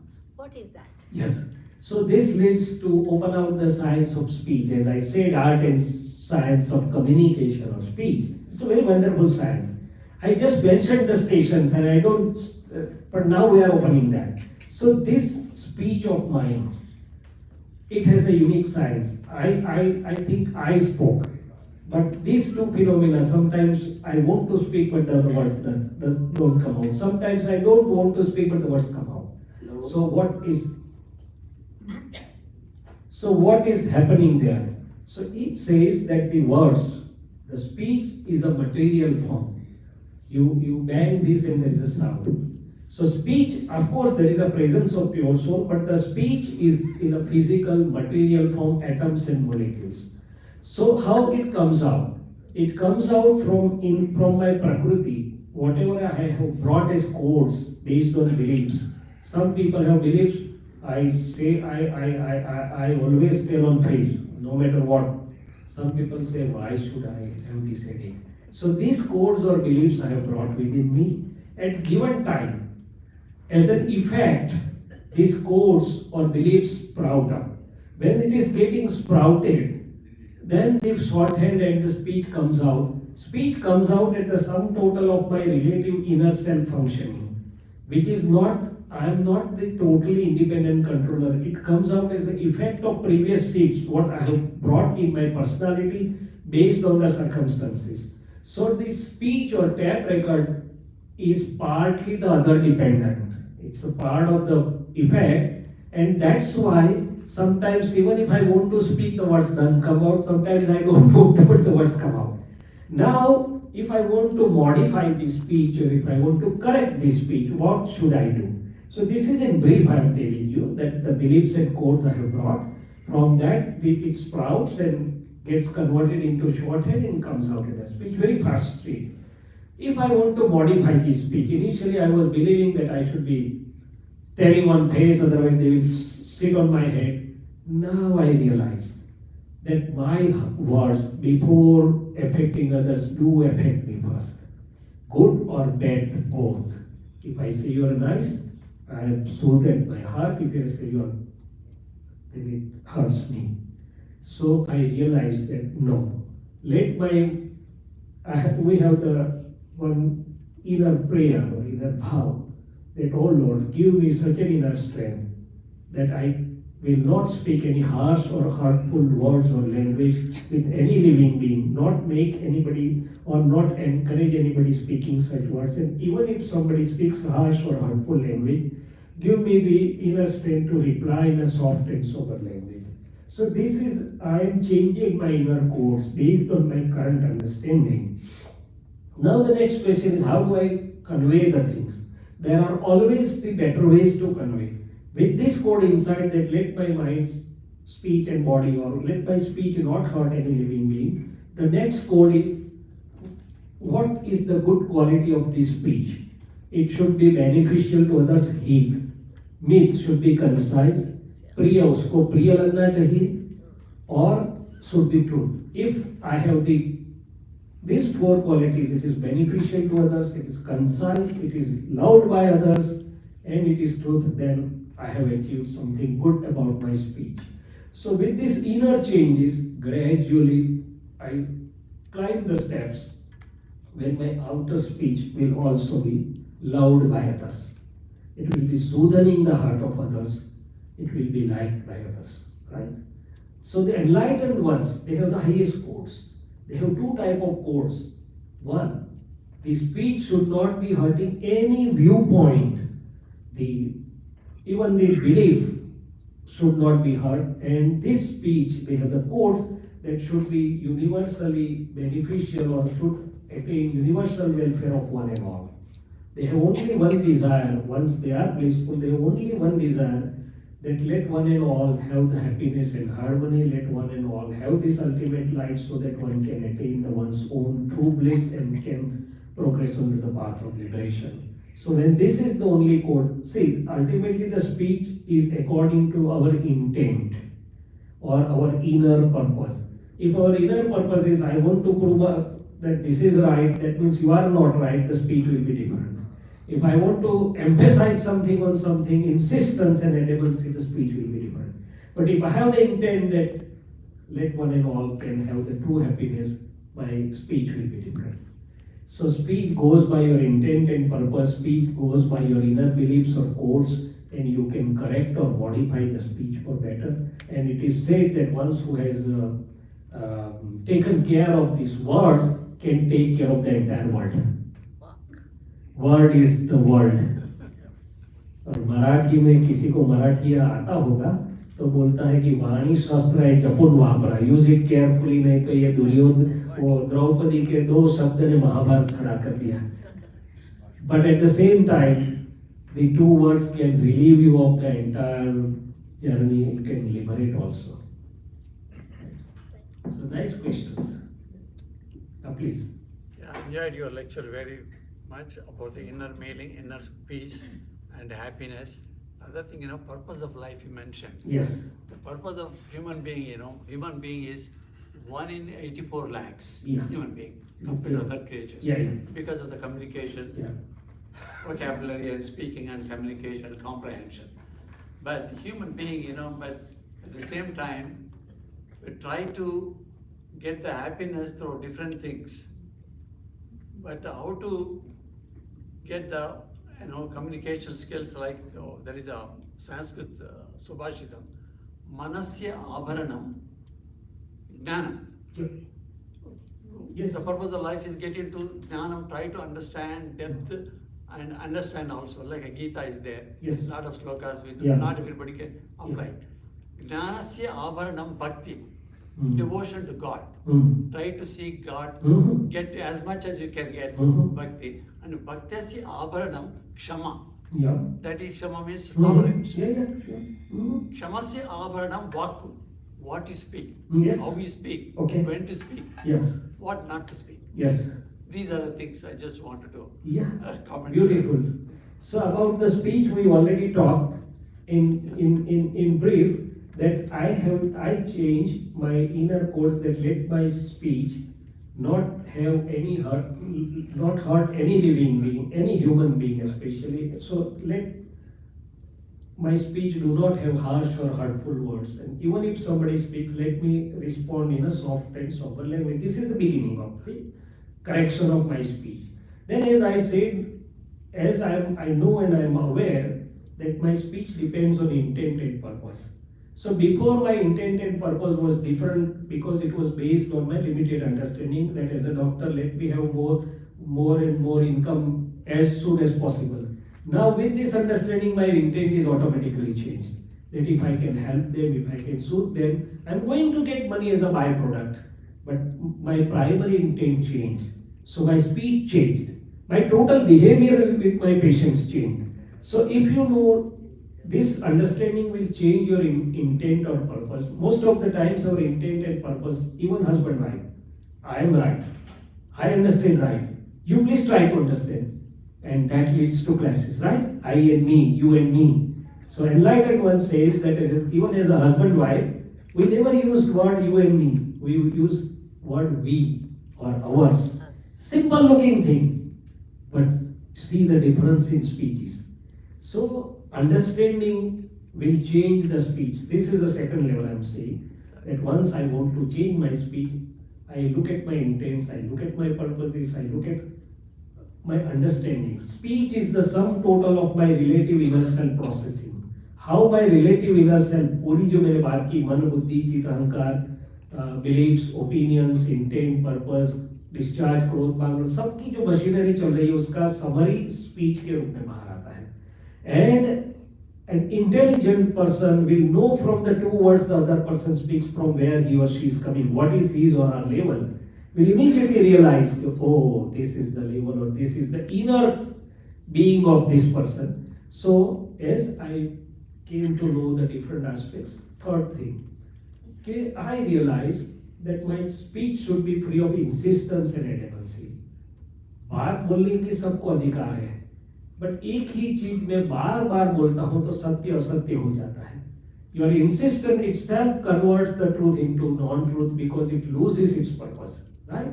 So as I went on understanding the detrimental factors, insistency, adamancy, I am right means you are wrong. I am right is okay. Everybody has the right to feel one's viewpoint. But that is why enlightened one said avoid clashes. Now how the inner or outer clashes happen? I feel I am right, you feel you are right, she feels she is right. It is naturally to be occur. I can persuade my viewpoint lovingly, caringly, sharingly. No sooner I become insistent, the clash will start. So I have to keep the awareness that as I feel I am right, everybody is right by his or her own viewpoints. And relative truth has many aspects. There cannot be a single aspect. That is where the Lord says it is a multifaceted thing. Shadwad. उन्होंने एक gross example दिया कि somebody sees elephant from top. So he describes differently. Somebody sees from the side, somebody sees from the back. Everyone is correct, but the elephant is not a one aspect story. So when I realized that everybody may be right by his or her own viewpoint, my speech started improving. Clashes stopped. So this understanding, as it rises high, the speech automatically changes. So as whatever you described, they are not the discrete factors, they are all interwoven. They are all interwoven. See, some people say karma yoga, Bhakti Yoga and Gnana Yoga. They are different. No, they are interwoven. It is explained. See, if you are a Sattvic Prakriti, the things will be explained to you differently. If you have Tamasic Prakriti, the things will be explained to you differently. If you have but ultimately they are interwoven. I'll explain you. Suppose tomorrow we have to go to Dallas at X time. So before the time of departure, few hours before, Dallas will start coming to my dhyan. My host, wherever I am going, will come to my dhyan. So dhyan is one thing which joins dhyata and dehi. Automatically ध्यान हो जाता है. So भक्ति वही चीज है कि जहाँ मुझे जाना है, जहाँ पाना है, उसको साथ मेरे चित्त को जोड़ती है, उसका नाम भक्ति है. Now tell me, without understanding, where I will put my चित्त. So my understanding, so my चित्त remains there. भगवान को जिस स्वरूप में जितना जानता हूँ उतना मेरा चित्त उस पे रहता है. जब मैं भगवान के मूल स्वरूप को जानूंगा, when I realize the true which I told you, your form is my real form, and you are the source of infinite knowledge, power, infinite, and that is my form. So I will connect as oneness with the God. When Hanuman was asked by Ram, what do you think? Who are you? Or how do you introduce or will portray you? Hanuman said, by one viewpoint, I am your humble sevak. By another viewpoint, you and me are one. So that is what our vision will change. So bhakti is the direct result of the level of understanding. The understanding you have, your chitt will automatically go there. A coarse example. Suppose I am going to India and Manhar Bhai will say, will you give this gift to my relative? He's wrapped everything. So I may forget in sleep and I may not remember where it is left. But the Bharati man is very knowledgeable. He says, opens the dipti. Oh, there is a $10 million diamond inside. Please take care, you don't lose. Then again takes out. But once I have seen that diamond, I will never forget even in my sleep. So bhakti is to approach near and near. But whatever the level of understanding, our bhakti will translate into that. Once I know I am the true pure soul self, automatically the God remains within my dhyan. That is how the gopis were with Krishna. They were not attached to the outer form of Krishna. They had the inner vision, they were attached to the inner form of Krishna. So that is what is Gopi Bhakti. और गोपी भक्ति के लिए मुझे इतनी ही प्रार्थना करनी है, let me come across somebody who can still my chit, and my chit automatically remains in that bhakti. So one more characteristic of one who has acquired some real thing, once whose वाणी, वर्तन और विनय मनोहर means अपने मन का हरण कर लेता है, अपने चित्त का हरण कर लेता है. Even if we want or not, our मन and चित्त will be conquered by whose speech, वर्तन and विनय इतने मनोहर होते हैं. So that is what. So ultimately, as I said, it comes down to only two sentences: the correct understanding, right belief or right vision will attain all these results effortlessly. All the stations what you describe, incorrect has all the reverse things. So once and the understanding at two levels, as I said, for the interconnected living, जिसे हम व्यवहार विज्ञान बोलते हैं, सुख की दुकान या तो एडजस्ट एवरीवेयर, पॉजिटिव दृष्टि. Another is the understanding about my true self of being, जिसे हम अध्यात्म. What is adhyatma? Adhyatma means to go and join with atma. That is really adhyatma. True meaning of Adhyatma is to know and to be with Atma. Do you know what is the meaning of upvas? Fasting. Fasting is not the correct word for upvas. Because English language doesn't have the parallel words. So they say fasting. No. उपवास means नजदीक में रहना. किसके नजदीक में रहना? आत्मा के नजदीक में रहना. उसका वो परमार्थ उपवास का वही है. Otherwise my body cleansing will happen. It has benefit. But if it doesn't translate to my journey to bring me near to my true self, it has not attained its real purpose. So you are absolutely correct, absolutely nice question. So all these correct understandings will lead to these results. It will change my inner beliefs for right ones, change my inner understanding. So ये सब जो result है कि see Krishna Bhagwan told in Gita कि there is Jnana inside. Everybody has a pure Krishna inside, but it's covered by Ajnana. covered by layers. As I said, in a scientific experiment, there are layers as the two have come nearer. If those layers, how can they be removed? In next sloka, he said, Gnani Purus, enlightened one, can destroy these layers by Gnana Agni. सही ज्ञान की अग्नि से वो destroy हो सकते हैं. तो फिर जो आप बोलते हैं ना, all the stations will come as a result, effortless, right? Thank you. One more quick Yeah, question. sure, If nobody you else, I'll give the chance to others. No. See, the people who want to ask can always raise the hand. So let's continue. Just, there is a common saying in current life, say what goes around comes round. Yes. Like a charity or useful to You- people. Can you have come, please? No. If you speak in the mic, this will capture. Otherwise, your question will not be done. And this is not our portrait, but so many people afterwards also can get benefited by this. So what goes round comes round Yes. in current life. Yeah.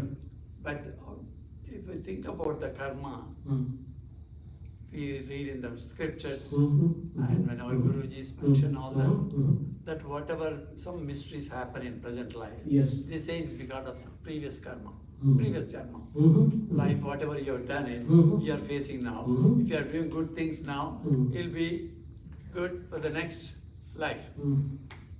How far it is, I just have a little bit of conflict of thinking in that because I'm a little bit skeptical because we are not cognizant about what we did in the previous I fully agree with you. and we are not cognizant of what's going to be in future. Yes. I know we are confident a little bit that we are trying to do good our best.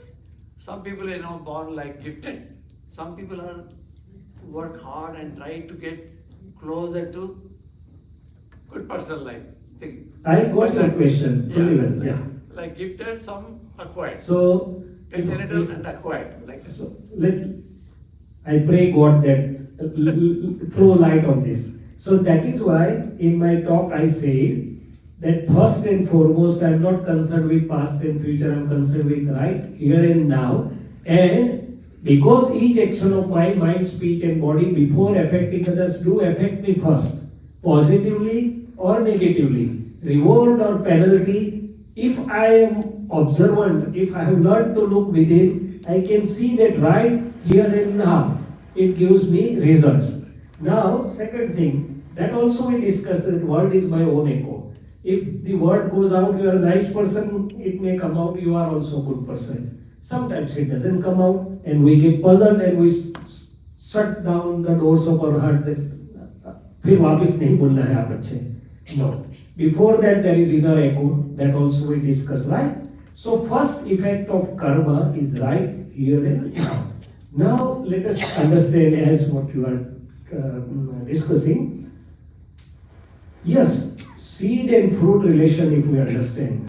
Cause and effect relationship if we understand. If I have a mango fruit, then I can understand that somebody must have sown the mango ka beej dala hoga, and a small mango, for that matter anything, even for neem, in a small that seed, the whole neem tree is there, right? Not only by genetics, but by everything. So similarly, if we see that for this particular effect pleasurable or painful, if it is effect, there should be some seed. Not knowing how far back it goes, I'm not concerned. I'm not interested into knowing the things which my intellect may not expect or which may create more confusions. But at least I understand that some cause-effect relationship is there. That is how we discuss that whatever is my present prakriti giving me is a result or effect, and whatever I am doing, changing inside in terms of present understanding or bhav is showing the new seeds. Now here comes the sloka of Duryodhana. We will finish, I think, most of the people. But anyway, so Duryodhana said to Krishna, Janami dharmam nachame pravrutti, janami adharmam nachame nivrutti. He said to Lord Krishna, whatever you are trying to explain me that this is dharma, this should be done, I know very well, but I can't do it. And whatever you are saying me that this should not be done, also I know very well, but I can't live it. And we also have at times puzzles like this. So it brings us to the new area of the science or this knowledge that what is the fruit and what is the seed? Can we change the fruit or we should change the seed? Can we change the effect or should we change the cause? Yes. So my present personality or prakriti, it is a sort of effect of previous beliefs, effect of previous opinions which are working like a charged machine right now. So that may or may not be immediately changed, but whatever is being changed is my present understanding. So this is the basis of new whole foundation. It was there, it is not new, but the people, it was not known well to the people, so it was not getting functional. So most of the teachers, preachers want us to change the external behavior or prakriti. Then we decide, oh, from now on I will not speak such a word which will hurt. Third or fourth day goes off. So what can be changed? As we said, fruit or effect cannot be changed, but seed. So I may or may not be able to change my prakriti soon, but I can change my inner understanding, I can change my inner bhav, I can change my inner protections. And once it is changed, as a result, the behavior will be changed automatically. So this is one part of karma also, that the new seeds can be changed, new causes can be changed easily. The effect may or may not be changed. Now another beautiful part of that karmic science, let me bring out to you. Forget the past life and future life, but come to the another. The people say you have to undergo the suffering of karmas. How many of you believe it is true? It's confusing. I believe it, I don't believe it. Yes. See, to be confused is really good, because then you know, okay, your knowledge is not complete and you are open. I would appreciate confusion is good because it keeps you open. At least you are seeking. You are seeking. If I say I'm knowing, then I don't know, then there is no scope of knowing. Anyway, so I also heard, but now it has come to my experience that karmas are, what are karmas? Karmas are atoms and molecules which are functioning in me. There is a Chaitanya part which is like a light, knowing and seeing, and then there is a second part which is atoms and molecules, and there are two parts, mind, body, speech also. Body formed from the gross molecules, speech from the gross subtle, and the inner self, mind, intellect, reflective consciousness, ego from the subtle atoms and molecules. Again, there are three types of bodies. One is the gross body, which all, even doctors dissect to the electron microscope, cells, whatever can be seen as a part of gross body. Then there is a subtle or energy body, which yogis see as chakras, we see as electrocardiogram, electromyogram, electroencephalogram, and that is responsible for the providing energy to the gross body. Third is a causal body, Karanshari, which only enlightened ones can see, and fourth is a pure soul. So what is happening here is, karmas means when they are right to give me effect, they will give me the circumstances, but they cannot decide my inner suffering, pleasurable or painful.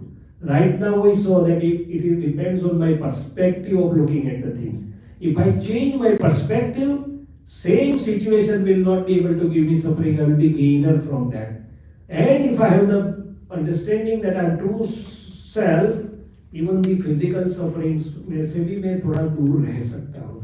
So karmas will give me circumstances, will not decide my inner suffering. Inner suffering can be changed from painful to pleasurable. Ashata से shata में बदल सकते हैं based on understanding, based on the understanding of true self, and third, based on some divine help available.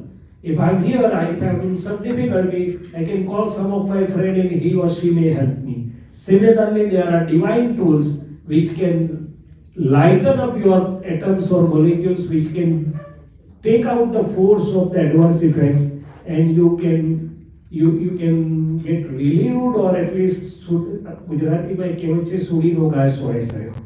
A bigger blow gets converted into a much smaller blow. So karma's suffering has three steps. Karmas do not give me suffering, it is my perspective or vision. Second thing, if I know my true self, I am free from sufferings of most of the karmas. And third thing, if I know some divine tools, at least it will change my inner world and save me of a lot of sufferings. So there is no karma theory. There are karmas. Karmas are there. The things we do. What is karmas? Karmas are atoms and molecules. So whatever atoms and molecules I have brought, At particular time it sprouts to give me result, and nature also, scientific circumstances, natural system gives me the circumstances. But in similar circumstances, one passes happily, one passes miserably. That depends on the inner state, how I look at them. And 90% of the suffering is at the mind level. Only 5 to 10% is physical, when I have a fracture or when I have tracheostomy or when I have physical suffering. So physical suffering is accepted, but the suffering due to incorrect understanding, suffering due to wrong mental state can always be changed. So that is how karma is there. Suffering of karma is not dependent on atoms or molecules. So karma cannot give me suffering. I can that decide. exercise my vision for that. That's my revelation about, new vision about. So there is no prarabdha karma. No, like that. that's a very good point. Karma doesn't give you sufferings. Yes. Karma, that's what, as long as we distinguish between this, karma is your duty, do it, but doesn't get suffered. So as long as you differentiate that one. Yes. That's what. So this science gives so many insights. This is, I'm sharing my journey. I tried to read scriptures, I tried to understand sincerely, but was not getting to the core or heart of it. Now this is the inner journey which is giving me new and new insights from inside, new and new experiences from inside, because ultimately the treasure is infinite, right, sir? And universe has everything to offer to us. Only thing, our heart should be put on the proper mode, and universe can offer everything. Universe has everything. All the wisdom is there in the universe. Enlightened ones are also there in the universe. So the 3 mantras we spoke in the first place, they are not the different mantras. They say it is one impartial mantra, and there we connected ourselves from self-realized to the fully enlightened person, and especially people who are having such divine states, who are having only one wish of welfare of human beings as a whole. So Jnani Purush has the only one wish, that whatever happiness and light I have obtained in the due course of natural process, let one and all have that true understanding. So let one and all can have the happiness, harmony, and can also reach to the true bliss of the real self. And I think there is no difference, whatever mode of worship, whatever mode scripture, whatever guru, whatever you are following, I think this is the central light. And that is how Krishna said, one which removes your differential vision, भेद बुद्धि को जो हटाता है वह सही ज्ञान है.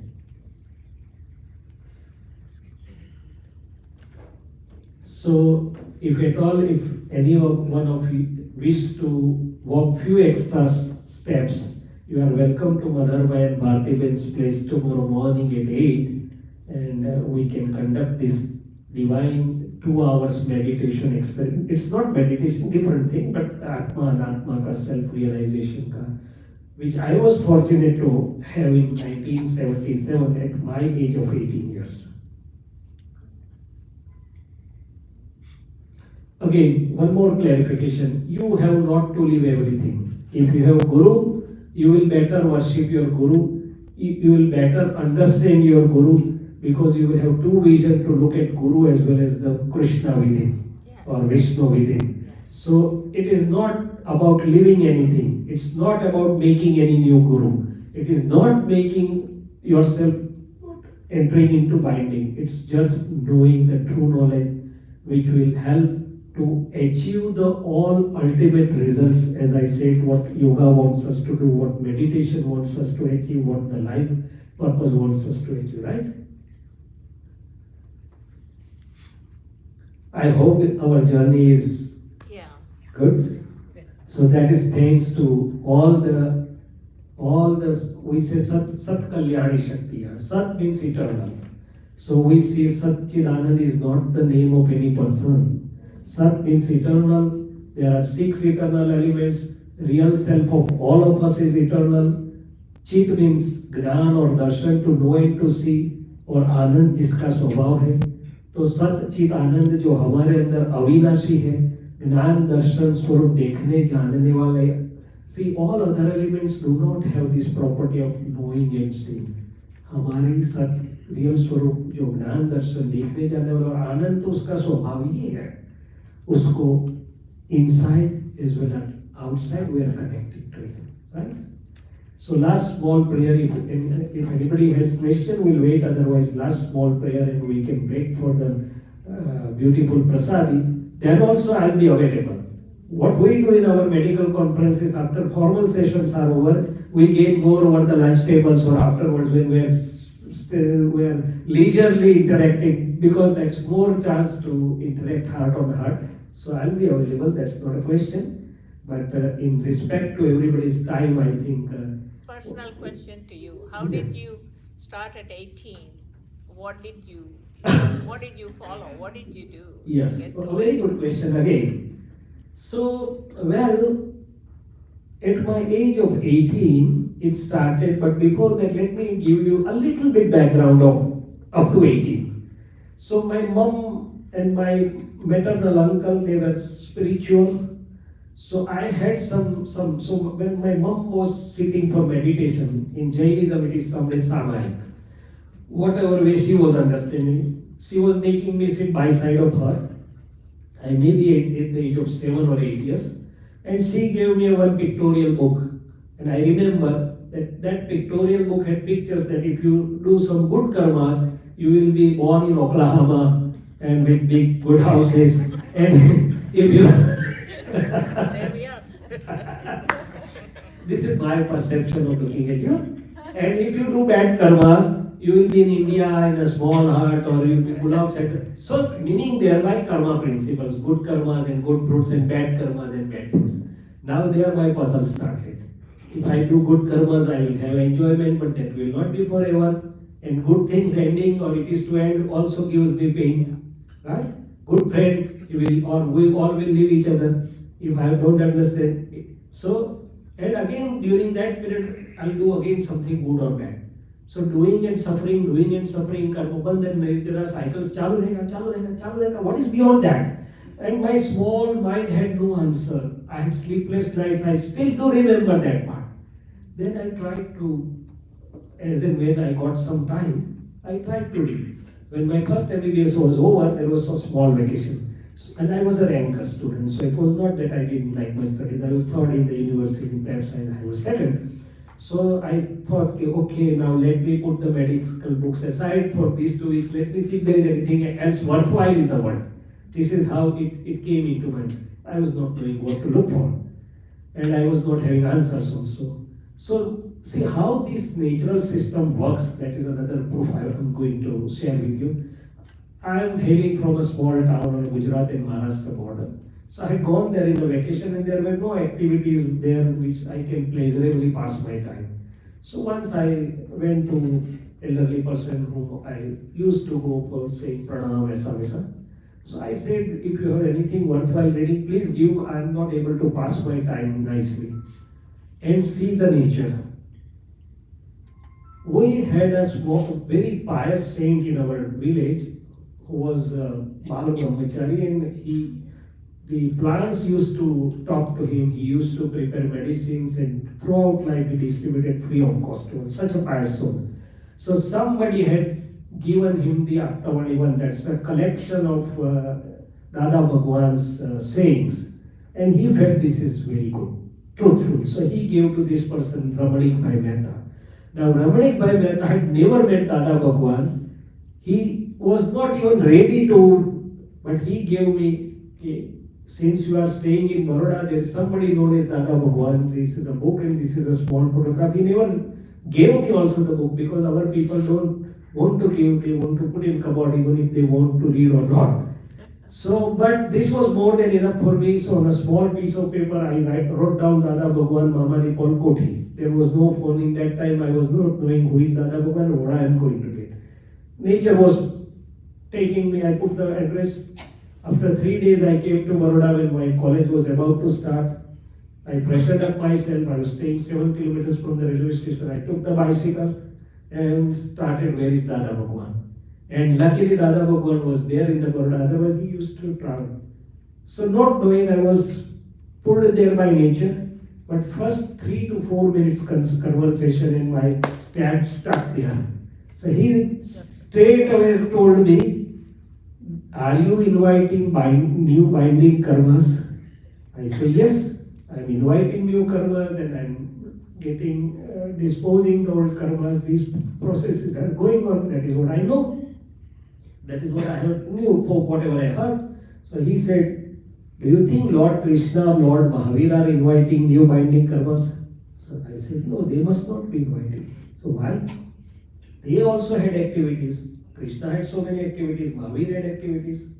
So I said they are disposing whatever they have earned. Krishna disposing Vasudeva Nam Karma and Mahavir disposing the Tirthankar Nam Gotra Karma. So he said that is correct. You and me are disposing householders' karmas, but while disposing those karmas, they are not inviting new binding and you are inviting new binding. What is the reason? I said if I would have been knowing that, I would have been relieved by now. So he says there is only one small mistake left out. Should I show you? Sure. As long as egoism is there, you will invite new binding karmas. So that is why I said egoism has much more important role than what I'm talking. But then he left it there. So I thought either a mad person will take this responsibility or a completely enlightened person. No other person talks of how the karmas are bound and how you can get relieved of the karmas. But you have to have some ego. That will come to later on. But right now I'm discussing. So I thought there is something. Then he blessed me, only 5 to 7 minutes conversation. Go to hostel and come to Satsang.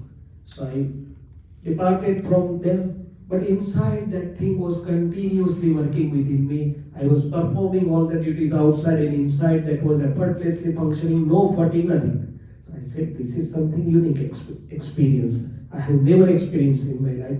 Third day there was a divine experiment which I am talking to you of relative and real and self-initiation or self-realization. So I sat into that. And believe me, for 1.5 years, there was so much of blissful state. Everything I was functioning, my medical duties, ward duties, everything, but inside as if nothing is touching me. A new fountain of energy, a new fountain of bliss, a new feeling of release. It lasted for 1.5 years, then it steadied down. From there on, the journey is running relative and real parallel. So what must have taken me there? Maybe some past connectivity. They say अधूरा योग जो आपका होता है या योग जो in the next. So there is a past thing that. I never said there is no. I said cause-effect relationship. I always say cause-effect. This was a fact.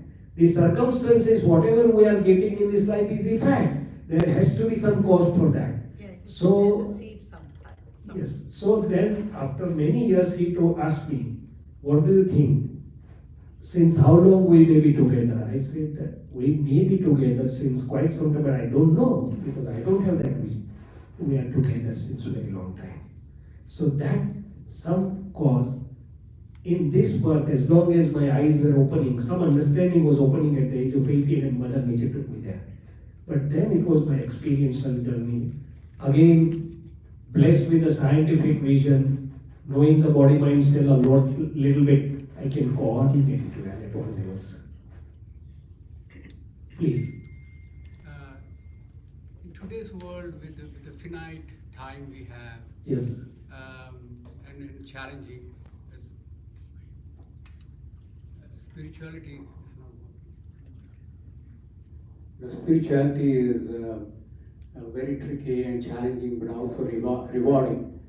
But with the limited time we have, what is the meditation versus service?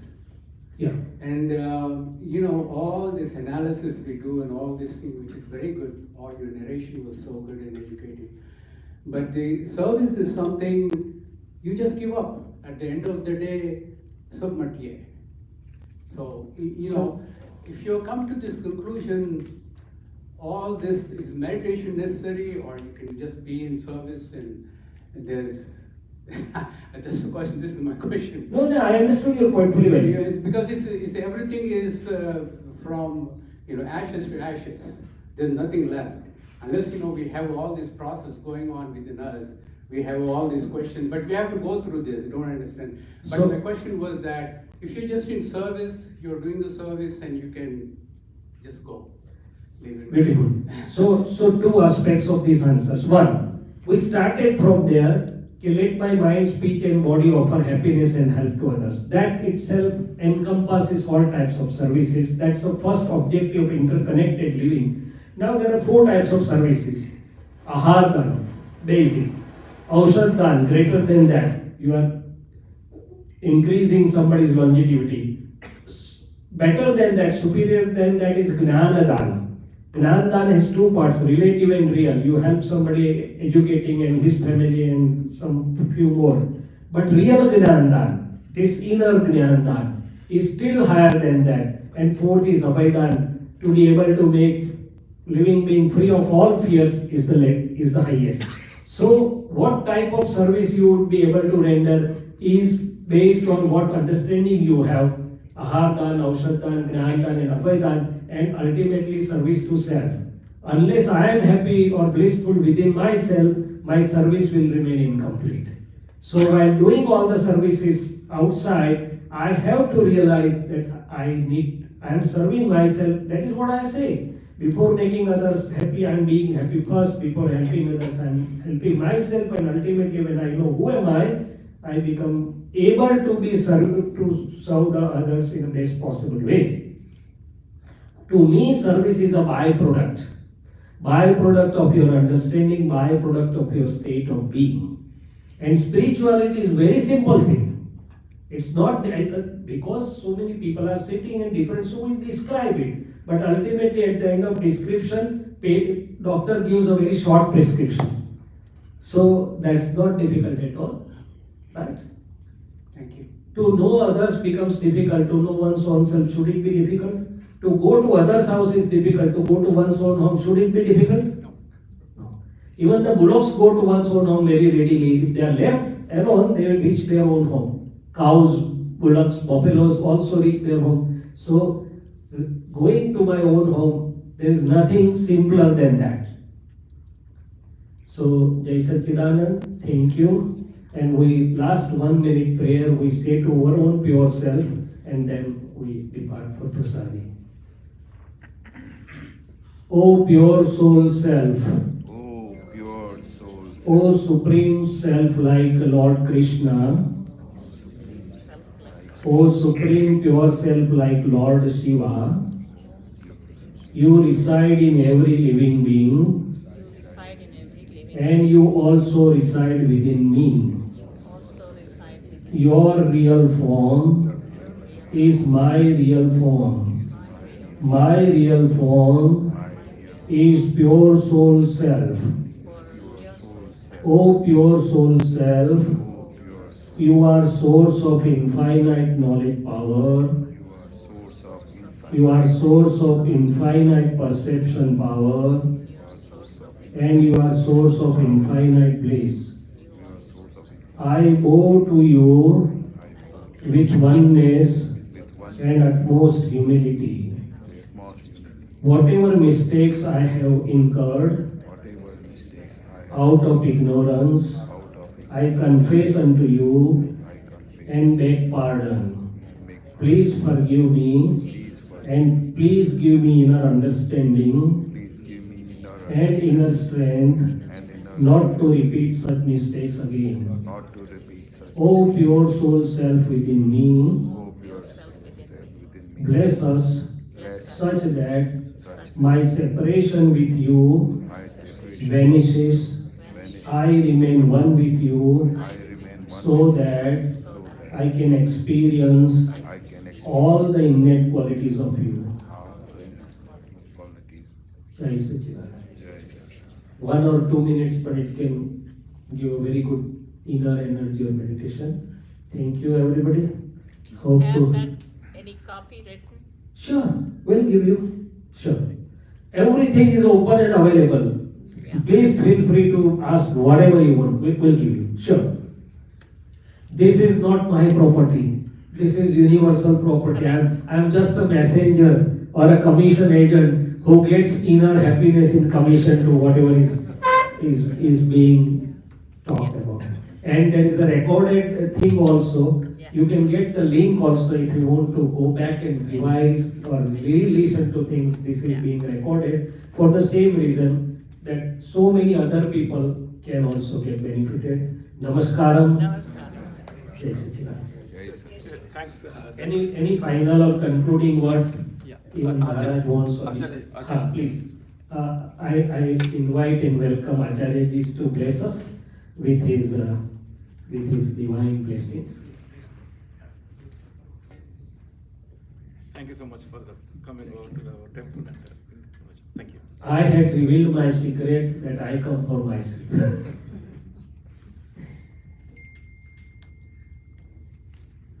वेदांत विज्ञान सुनिश्चितार्थाः संन्यास योगाद्युतयः सत्त्वसत्त्वाः ते ब्रह्मलोके तु परान्तकाले परामृतात् परिमुच्यन्ति सर्वे दह्परं विपाकं वरमेश्वभूतं यत्पुण्डरीकं पुरमध्यसस्तं तत्रापि दह्रं गगनं विशोकः तस्मिन्ननन्तस्तदुपासितव्यं यो वेदादौ स्वरः प्रोक्तो यो वेदान्तेषु प्रतिष्ठितः तस्य प्रकृतिलीनस्य यः परः स महेश्वरः ॐ आभिर्गीर्भिर्यततो नवूनमाप्यायय हरिवो वर्धमानः यदा स्तोतृभ्यो महिगोत्रारुजासि भूयिष्ठभाजो धते श्याम ब्रह्मप्रावादिष्म तन्नो माहाशीत् ॐ शान्ति शान्ति शान्तिः सहना भवतु सहनौ भुनक्तु सह वीर्यं करवावहै microphone please Please have this. सहना भवतु सहनौ भुनक्तु सह वीर्यं करवावहै तेजस्विनावधीतमस्तु मा विद्विषावहै ॐ शान्ति शान्ति शान्तिः अस्तु स्वस्ति. First of all, you have to thank Manan Bhai Patel and Bhakti. You can have the We better mic. discovered in Please have this better mic. Guru Ratnam. Naratnam anvishyati mrugyate hitat. We are discovered you today. Thank you. We are all admired by your lectures, sir.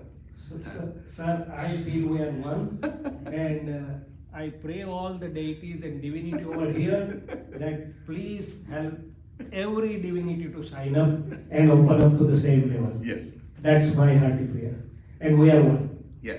So many saints are coming and Swami, you are telling something. Yeah. No, that's fine. So many saints are coming and giving lectures. Nobody is mentioning Atma, Manaha, Deham. That means soul, mind and body. But this Swamiji, he mentioned always that because if you don't know self-knowledge, we did not get God's realization. Self-realization is the route to get God realization. In Vedanta Shastra, Would you like to sit, please? no, please. Please. No. You are Guru. I'm going to. No, I'm not Guru. According to this,